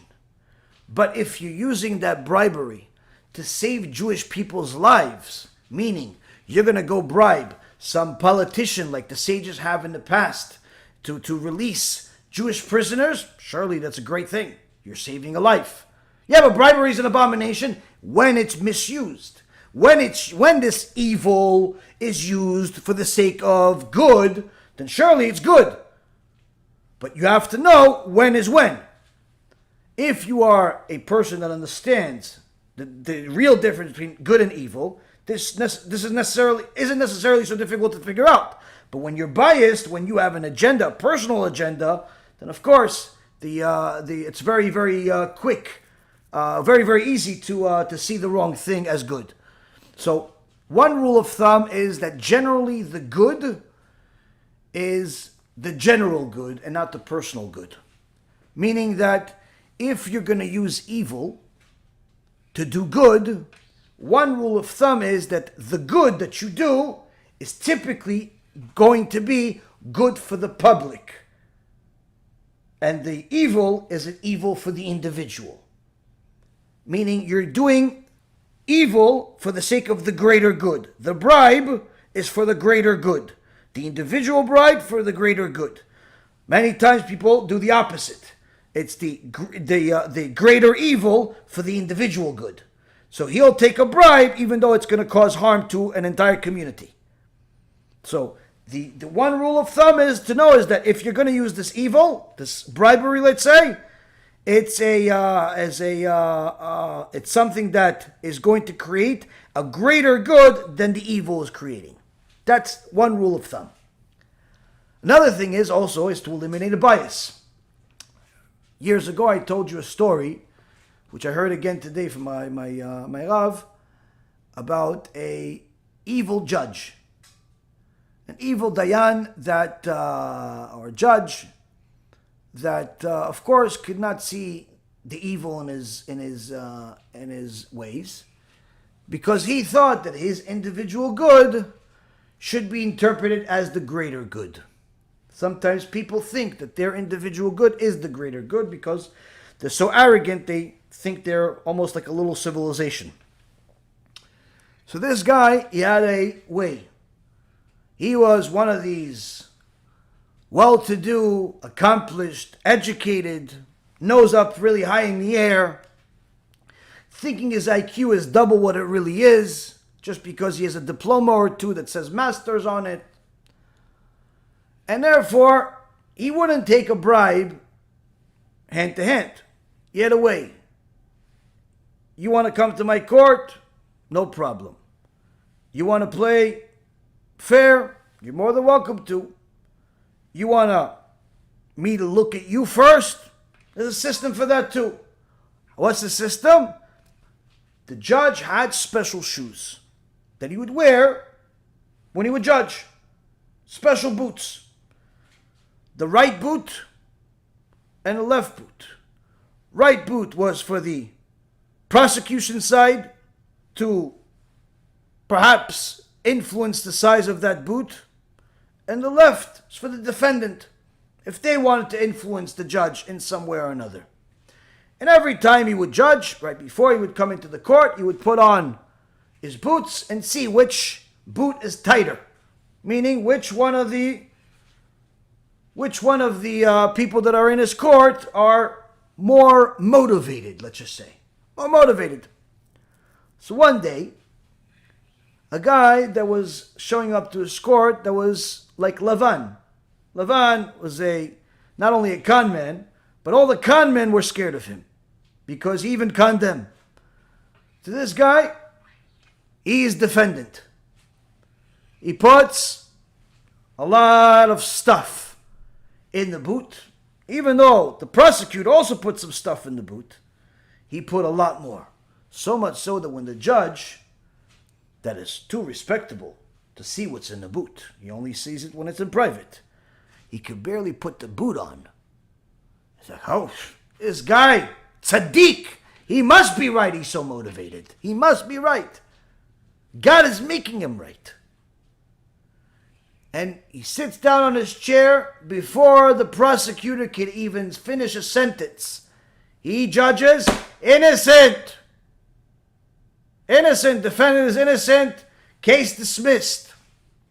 Of course, everybody is surprised at how quickly this case went. A lot of money was on the table. Defendant was accused of stealing a fortune, but innocent, case dismissed. The prosecutor doesn't know what to do themselves because they put a few shekels in the right side. But the case dismissed. Okay. The judge gets back to his private area, takes off his fancy boots, sees the right side, the prosecutor, he put 100,000 in there. Psh, he was motivated, but he wasn't motivated like my tzaddik, the defendant, the innocent defendant. He filled up nearly the entire boot, and he tries to pull it out, and it's really tight. He pulls it out. Eventually he sees what? Newspapers. And he says, ha! What a con man this guy is. What a con man! Not even seeing that he himself is the con man. Unfortunately, Rabotai, sometimes when a person is eating bribes non-stop, it becomes impossible for them to see that what they're eating is a bribe. It becomes impossible for them to see such a thing. And therefore, it's important to do cheshbon nefesh, self-accounting. If everybody likes you, you have a serious problem. If everybody dislikes you, it's also not very good. It should always be somewhere in the middle. But most importantly, you should evaluate whether HaShem likes you, whether HaShem agrees with you, whether you're saying what HaShem said versus what you think you should say. Why? Because sometimes there's a very, very big difference. You see, Rabotai, we're going to finish off with a couple of sources that I found very interesting. I found very interesting because I don't know if there is many scholars, many rabbis that are willing to say this truth to their keilah. I've said this in a shiur some time ago. I reheard something that has to do with it with one of the grandsons of Rav Victor Miller, Rav Brog, who's a Talmid Chacham and a Ish Emet. And he brought this on again and reminded me of this halacha that hard for me to believe that there are many rabbis that will say this to their community. Not because they don't have anybody in their community that is not problematic, but rather because of the bribery. The bribery of the job, the bribery of the money, the donations, the salary, the image, the so-called peace. The fake peace is also a form of bribery. The social acceptance, also a form of bribery, and so on and so forth. I remember 5 years ago, we had a whole battle against the Christian missionary that was invited to Boca Raton Synagogue, and I spoke to a couple of Talmidei Chachamim that lived in the area. And I said, no, what are you doing? Why don't you say something? Listen, I agree with everything that you're saying, but I can't do anything about it. Why not? My kids go to school here. We live here. It would be a big process. How could I continue living here if I'm against what's going on here? I'll have to change shuls. I'll have to move houses. I'll have to sell my house. What was the bribery? Simple. Comfort. Comfort is a form of bribery. The comfort that you think that you are supposed to be comfortable and not do anything that will make you uncomfortable, even if that means you're going to allow Hashem's name to be desecrated and his children to be violated.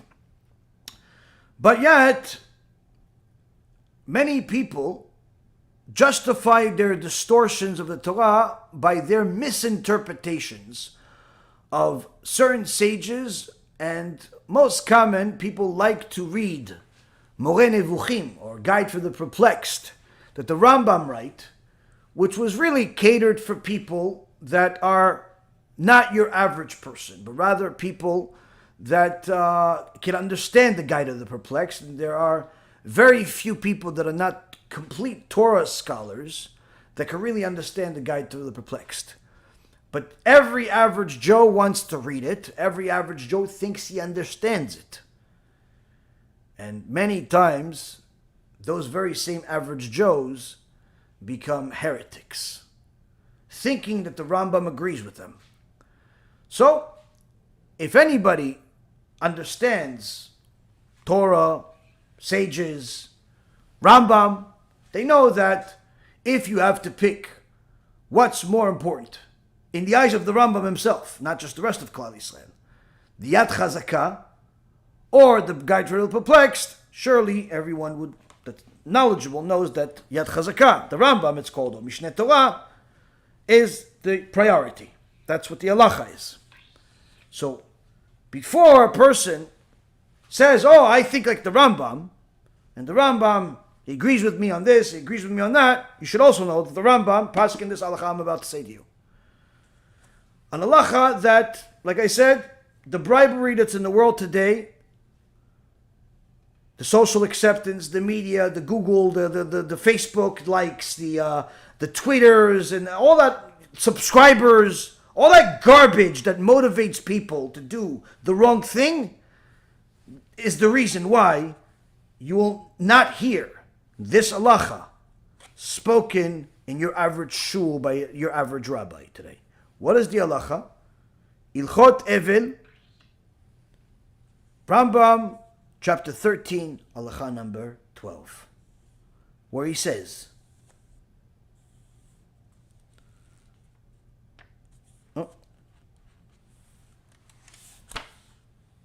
sorry, this is the wrong one.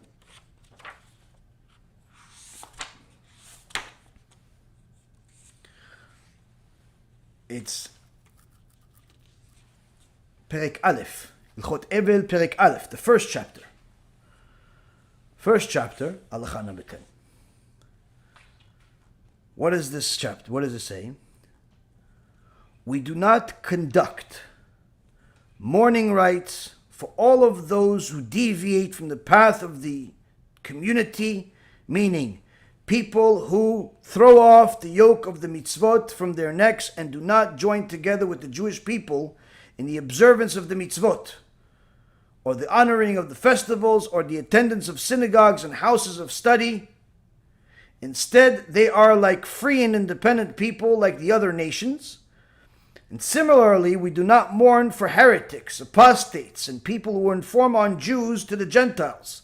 Instead, their brothers and their other relatives wear white clothes, robe themselves in white, eat, drink, and celebrate for the enemies of the Holy One, blessed is He, have perished.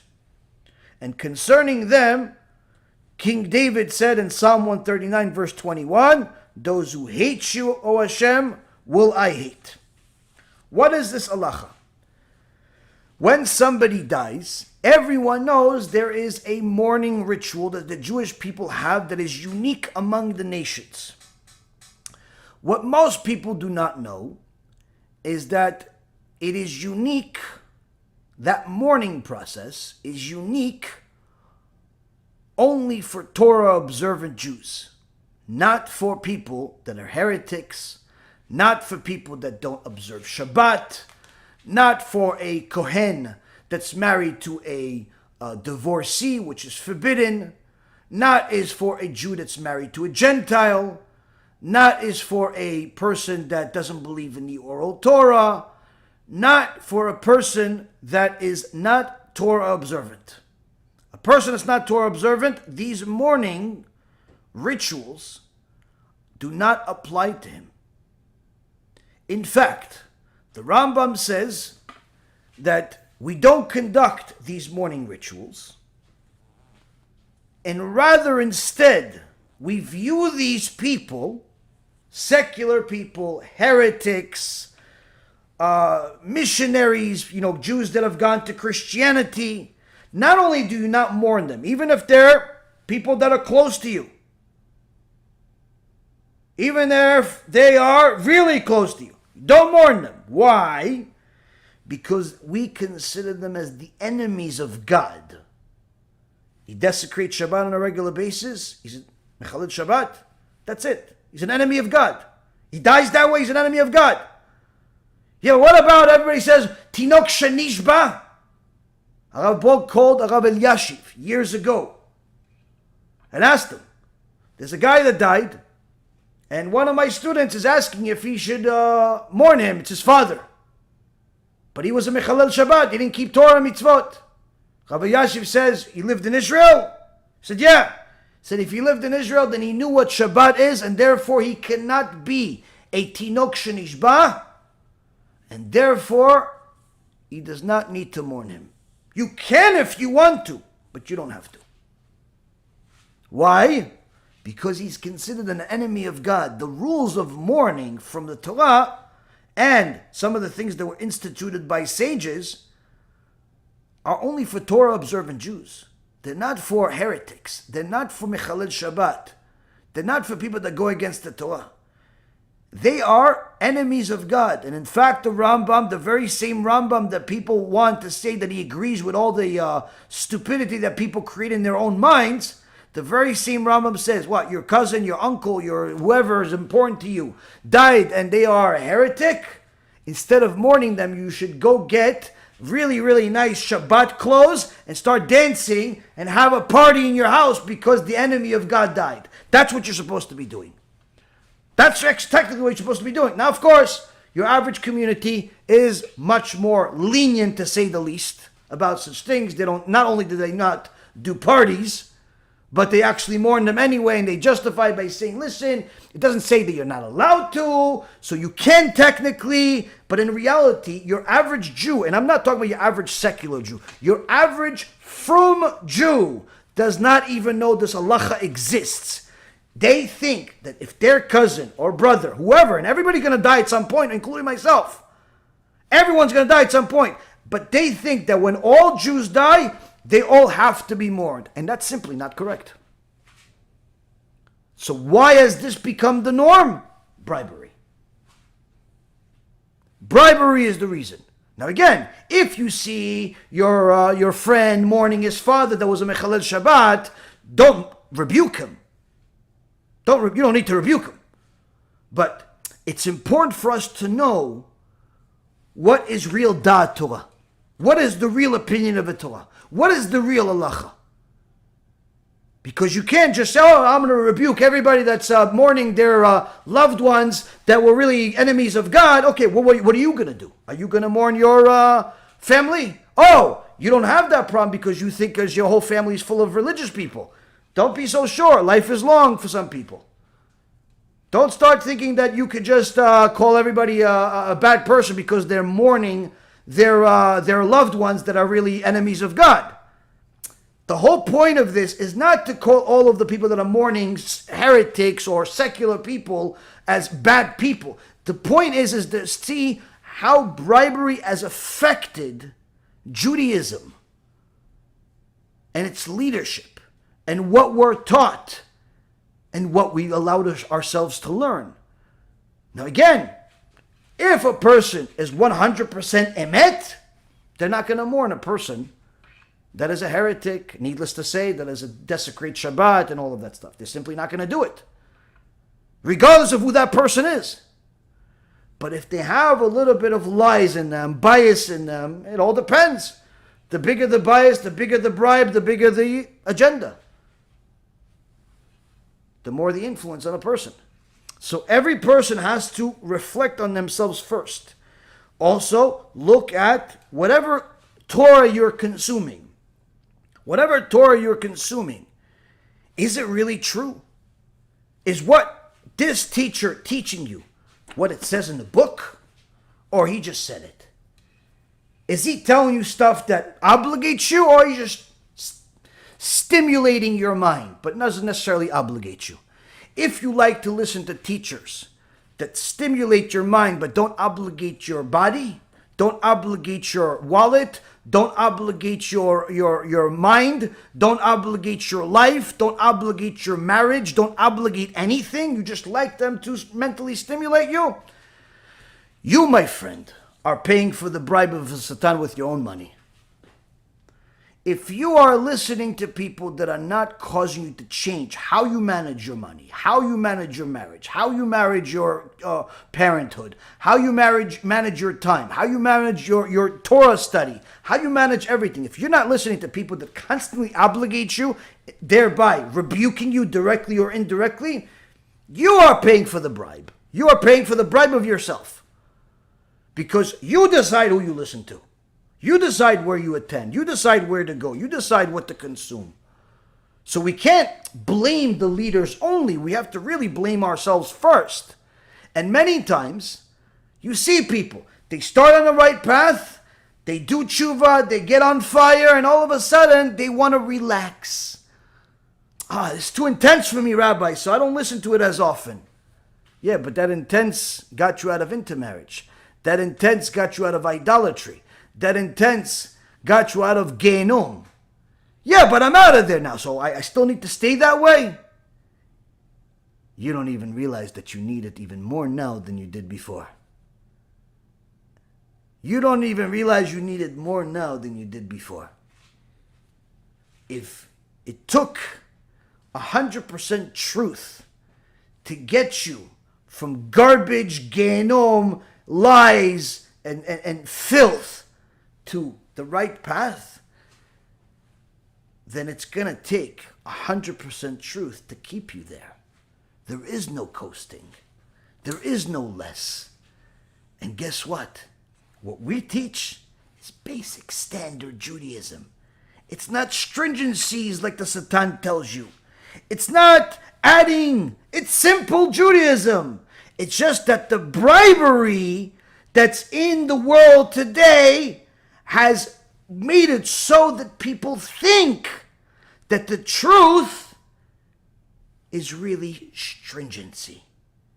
And the lies are really the truth. They made the truth into a lie. The Rebbe Mikotsk, alav shalom, said famously when he was asked, how come the Christians, the idolaters, are succeeding in spreading their heresy, their idolatry, and we are struggling? The Rebbe Mikotsk, that was kol kulo emet, his entire self was emet, was truth. He says, because these idolaters are preaching their lies as if it's true, and we are preaching the truth as if it's a lie. We're scared. Was there ever a time that we weren't scared? Yes. At the time of Yoshke, Machshimo V'zichro, Jesus of Nazareth, caused a lot of damage. People think that the sages were afraid or didn't fight. It's actually in Gemara. Even the righteous women among Am Yisrael fought against the heresy of Christianity. You may not find this in your typical Gemara, so you have to go look at commentary, but this is the truth. The Gemara in Masechet Shabbat, page 116a, says a story. It begins at the end of 116a and it moves on to 116b. It says a story of what happened after Yoshke, after Jesus of Nazareth brought his tum'ah to the world, his impurity of Christianity and New Testament to the world, with his followers, and many of them were Jews that were ignorant, and some that were simply full of desire that made Christianity a perfect fit for their heresy. So people tried to make Christianity seem as if it is superior to Judaism. And one of the ways, by making Christianity seem like it's more just, that this new book, this new teaching, this New Testament is a way for God, according to them, to become nicer, more lovable, more loving, more just. And their judgment is more just. And that's what they preach till this day, the God of love and all types of mumbo jumbo. They say the God of love unless you disagree with him. And then it becomes hatred, lawsuits, anti-Semitism, Holocaust, and so on. But at the time of Rabban Gamliel, there was an important duty for the Jewish people to not only know the difference, but to work against the enemy. And Rabban Gamliel and his sister, a tzadikah named Ima Shalom. Ima Shalom was also married to Rabbi Eliezer ben Holkinos, the rabbi of Rabbi Akiva. So Rabban Gamliel and his sister Ima Shalom went on a mission. What's the mission? There was a Christian teacher that was like the philosopher type, who crowned himself the most just judge because he does not take bribes. And therefore he's not a biased. So this in itself would show people that are not aware that, there could be that this guy that's not Torah observant, he's more just than our rabbis. So it's important for Rabban Gamliel and his sister Ima Shalom to show that this is a lie. How do they do it? Torah says, "Ve'ahavta et Hashem b'kol levavecha, b'kol nafshecha, b'kol meodecha." You love Hashem with all your heart, with all of your life, with all of your money. They showed the fulfilling of all of this in this story, showing that they love Hashem so much that they're putting themselves on the line, including their life on the line and their money on the line. Also, Ima Shalom, the tzadikah, goes up to this judge and gives him a bribe, a golden lamp. And she says, we have a judgment. Tomorrow we'll come into your court. We have a judgment between me and my brother. What's the judgment about, lady? The judgment is that I want to take an inheritance. My father died, our father died, I want to take my share of the inheritance. No problem. But the Torah says, if there is a son, then you give the inheritance to him. You don't give any of the inheritance to the daughter. The judge will take care of that. Court convenes. Rabban Gamliel shows up. Ima Shalom shows up as if they're fighting each other for the inheritance. And there's a crowd. Day one of the case. Yes, what's the case? We have a inheritance. Father just died. The woman, Ima Shalom, believes that she is entitled to half the money. And our brother will be entitled to half the money. Rabban Gamliel says, yes, but the Torah, our holy Torah, says that that's not the case. The Torah says, no inheritance goes to the daughter if there's a son. So the Gemara says, this philosopher, this Christian philosopher says, from the days you people were exiled from your land, the law of Moses has been taken over and superseded, and a different book was given in its place, i.e. the New Testament. And in that book it says, a son and a daughter inherit equally. New Testament says, a son and a daughter inherit equally. So it supersedes your Torah, your Old Testament. End of day one. After that, Rabban Gamliel brings a Libyan donkey, nice Luvian donkey, gives it to the judge, the philosopher, the Christian, the righteous judge who doesn't take bribes, and just so happened to have a golden lamp. And he gives him the best donkey that exists. Day 2. The judge says, yes, okay, we're arguing the case about the inheritance. Oh, yes, I'm glad. Yes, I'm glad we have a day 2, because actually I looked in the new book, that new book, the New Testament, and I saw that I saw that in the end of that New Testament, in the end of that book that I was reading, it's actually written that I come not to detract from the law of Moses, nor to add to the law of Moses.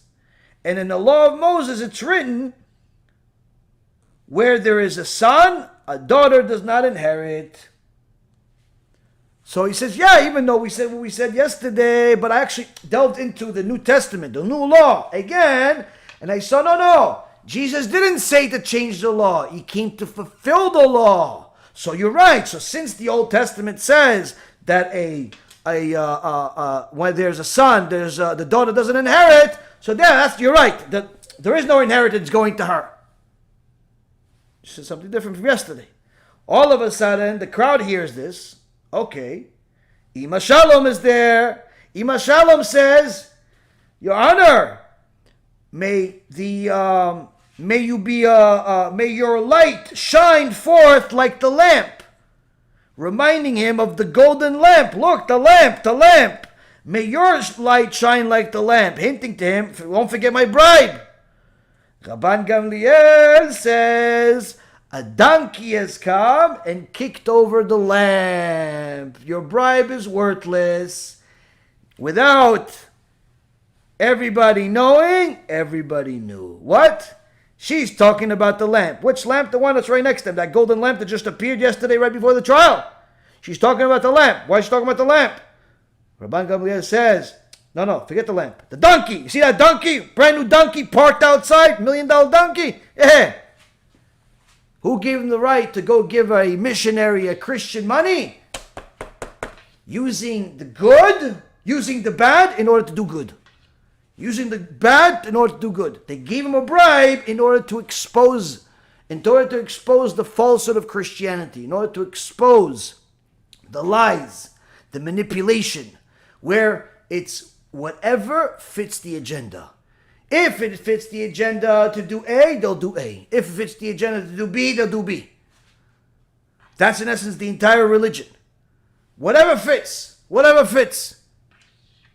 And this, Rabotai, is something that is across all of society, where a person that does not monitor his own behavior, could easily find himself either bribing somebody or being bribed himself. It's important for a person to know that if you are bribing somebody, it's not going to end so well.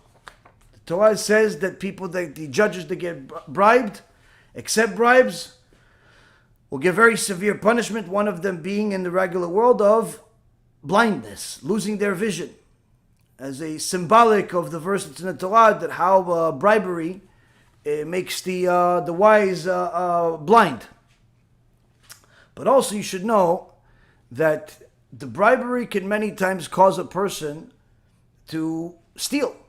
If you, let's say, for example, have a deal and you know that you did something wrong, but you pay off somebody to make it seem like as if you're right, and you end up winning that case because of the bribe, you should know you're considered 100% a thief.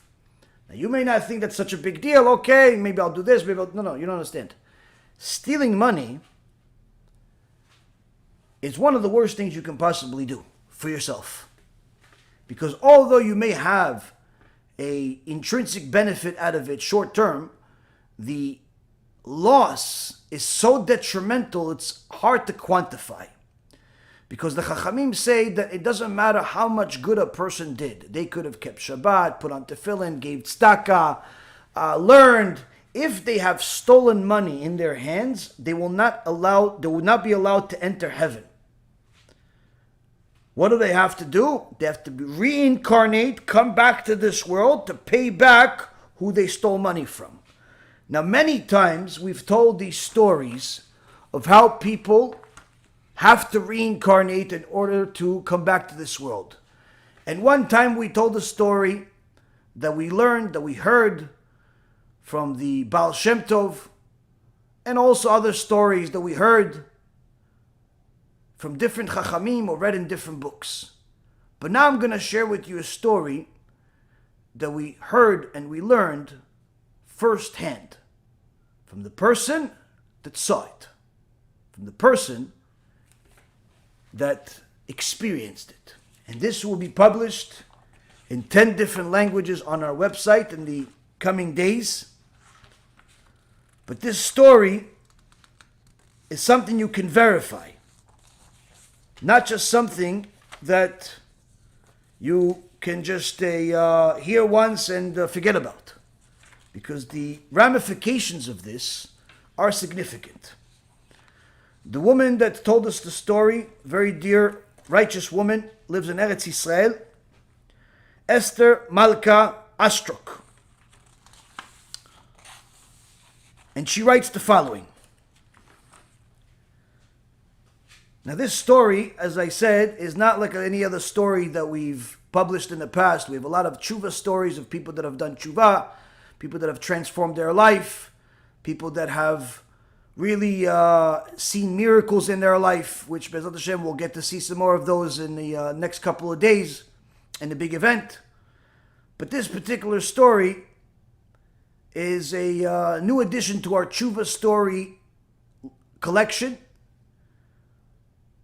more so because it is a modern day real life example of reincarnation and exactly what the sages said, and exactly how a person with the right perspective can see the truth in front of him. And she says the following. Last summer, on the Askara of the Arizal, Rabbi Yitzchak Luria, we got a kitten. He lived in our house for 2 months, and although he received lots of love, food, and good care, he meowed more than normal, and we didn't know what his problem was. After 2 months, he had grown up, and his meowing was becoming more and more bothersome, as well as his behavior. He would jump up on the table, stick his nose in our food, climb into the kitchen cabinets, and we had to chase him out of the bedroom before going to sleep at night because he kept on running in and hiding under the bed. And then he would wake people up in the middle of the night. Finally, we decided maybe he needed to be outside. We put his food and water outside, and at first he ran away for the day, but then the next day he came back. He became an outdoors cat, coming in when the kids wanted to pet him. We thought this solved the problem, but it didn't. He began meowing all day long outside our neighbor's house. It was driving her crazy. When she told me, I explained that he had been meowing in the house, so we put him outside, thinking that that's what he needed. And he had enough food and water. We didn't know what his problem could be. She said to me, you should say to him, Machulecha, machulecha, machulecha, which means, I forgive you, I forgive you, I forgive you. Maybe he has a soul that needed to obtain forgiveness and came back as a cat to your house in order to seek your forgiveness. Maybe all his crying is to get your attention. I agreed to try it, she said. And a few days later, when I was holding him on my lap on the porch, I remembered to say it. So I said, Machulecha, 3 times. And did this 3 times altogether. Suddenly, he jumped off my lap, which was very unusual. Usually he never wanted me to put him down. And he ended up going to the porch door, asking to be let out. I had the distinct sensation that he was indicating that his business with us was finished. It was just a feeling. I let him outside, and that was the last time I ever saw him. We continued to put his food and water outside the door, but it was left untouched. My daughter-in-law said that during the time she heard a long cry, a scream, that sounded like him at night. My neighbor told me the same thing. We don't know what happened to him, but it's been months and we've never seen him since. This happened about 3 months ago, and whenever I told people the story, it made quite an impression on them. But there's more to the story. Right before I left overseas, about 2 weeks after the cat disappeared, I was visiting my friend and was telling her the whole story and how I finally told the cat, "Mochelecha, machulecha, machulecha," and it suddenly disappeared. And she told me that her cat too was making her crazy. And he also jumped on the table, took food from the table, and even opened the oven and was meowing a lot. So I suggested that she also say "Machulecha, machulecha," because maybe he was a soul that was seeking forgiveness from her. Right after I mentioned this, I had to leave to get ready for my trip overseas. After I returned 2 months later, I went to visit my friend, and I noticed that her cat wasn't there. And she told me, "Oh, yeah, that's right, you've been gone." So what happened? She said, "What happened was, right after you left, I told the cat, machulecha, machulecha, just like you said. And the next thing that happened was that as my family and I was standing in the street by the curb, we saw our cat run into the path of an oncoming car, and he was killed instantly." What can I learn from these two stories? The message I take from this is that, first of all, it really does matter what we do in our lifetime. If we have hurt or wronged someone, it's extremely important to make amends and ask for forgiveness. And of course, it's extremely important to treat people always with kindness and respect. Our deeds never go unnoticed. There is a seeing eye and a listening ear, taking note of every action. But I also understand that everything we say on this earth carries weight. Nothing is casual or of no importance. Every word counts. Because if the simple words of my friend and I to our cats, machulecha, machulecha, could free souls and absolve them of guilt, then our words every single day are very powerful. Please let us use our words wisely and speak kindly to everyone. Esther Malka Astok. Anyone that has questions on the story can email us at info@BeEzratHashem.org, and if we see it's appropriate, we'll connect you with Esther, Miss Esther. When I saw her story, knowing what I know about reincarnation, and it's perhaps sets a different tone between reading about it from other people versus reading about it from people that you know. I've seen lots of things, but each and every single time it has a new impression. Many times people think that their actions are going to be forgiven, overlooked, but the truth is otherwise. There's an endless amount of stories from our sages of what happens after this life. But you don't even need to go to the sages to know what HaKadosh Baruch Hu promises each and every single person that forsakes his Torah. If bribery is what's causing our communities and our leaders to, in essence, not tell us the truth, then at the very least, the first thing each and every single one of us needs to do is to check ourselves. If we expect a certain type of treatment because we give donations, if we do, either stop donating until you do tshuva, or do tshuva. And from now on, make sure you make it clear you do not expect anything back other than the truth. And even ask for the truth. Ask, do I need to fix something? Is there something that I'm doing wrong? Seek it like it's gold, it's treasure. Don't just wait for it, because sometimes those people that have the truth may be too afraid to tell you because you're a donor, because you're a financier, because you are an influential person. So the first thing people need to do is to check, does their donation come with a price? If it does, it's you that needs to do tshuva, more so than the leader itself. On the other hand, there are many people that have simply expectations that are unreasonable. You expect the rabbi to call you. You expect the rabbi to meet you. You expect the rabbi to socialize with you according to your standards and not according to his system. Why? Because you feel like you deserve certain treatment. Although that may not be bribery, certainly it is arrogance. Certainly it's arrogance that typically precedes bribery. And you're already on that path. Another thing that a person needs to know is, how is he or her or she maintaining their relationship with everybody, especially people that are closest to you? Are you bribing those that are closest to you for their benefit or for yours? Bribing your kids to go learn Torah, that's bribing them for their good.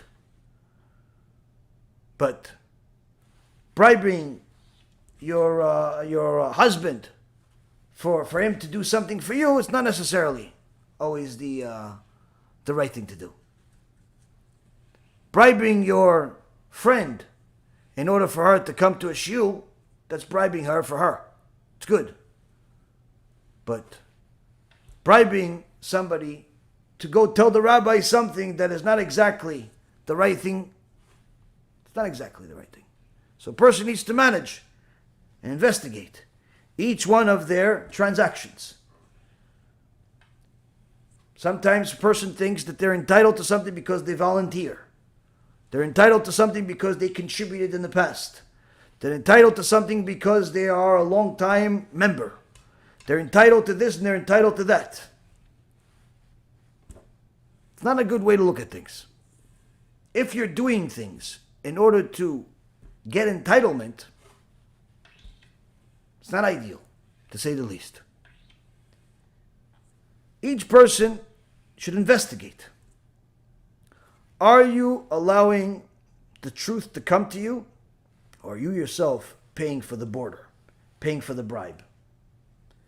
So the first thing, we should make sure that we are not the perpetrators of bribes to our rabbis and to any other relationship that we have. Second, after we've investigated ourselves, then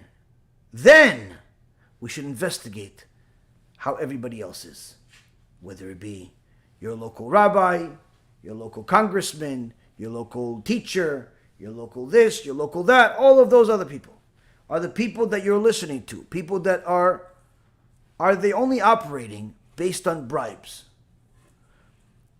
If they only answer your questions and your needs because you write a check, it's not ideal. Why? HaKadosh Baruch Hu says it's disgusting. That means that it's disgusting on both ends.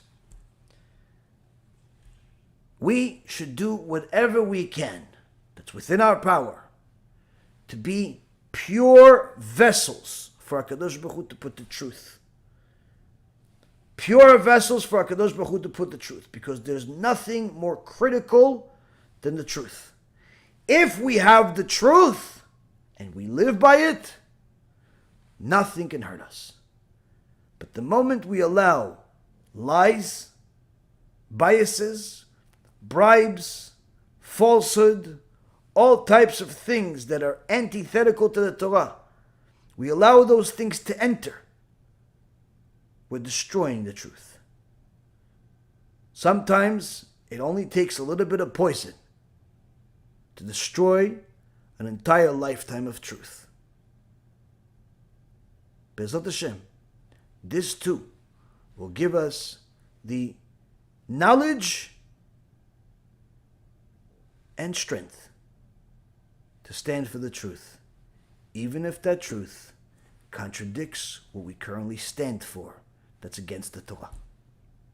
Baruch Adonai L'Olam, Amen v'Amen.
אני מברך את הרבנים, רגע.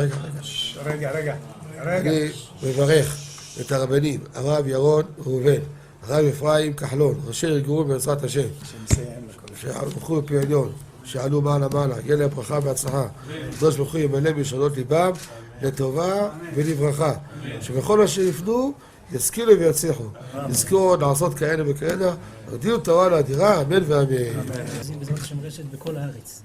הוא היהודי הזה, הוא היה מיליונר, סגר את כל הביזנס, אמר אני משקיע פה בעולמה של תורה. איפה הוא גר? בפלורידה. פלורידה. איפה זה פלורידה? באמריקה. במיימי. כן, ליד. אנחנו שם עכשיו הולכים להקים קהילה ספרדית. חזק אותו בשביל. קהילה ספרדית גדולה. תעביר לו מה שבירכתי אותו. כן, קהילה ספרדית גדולה. כן.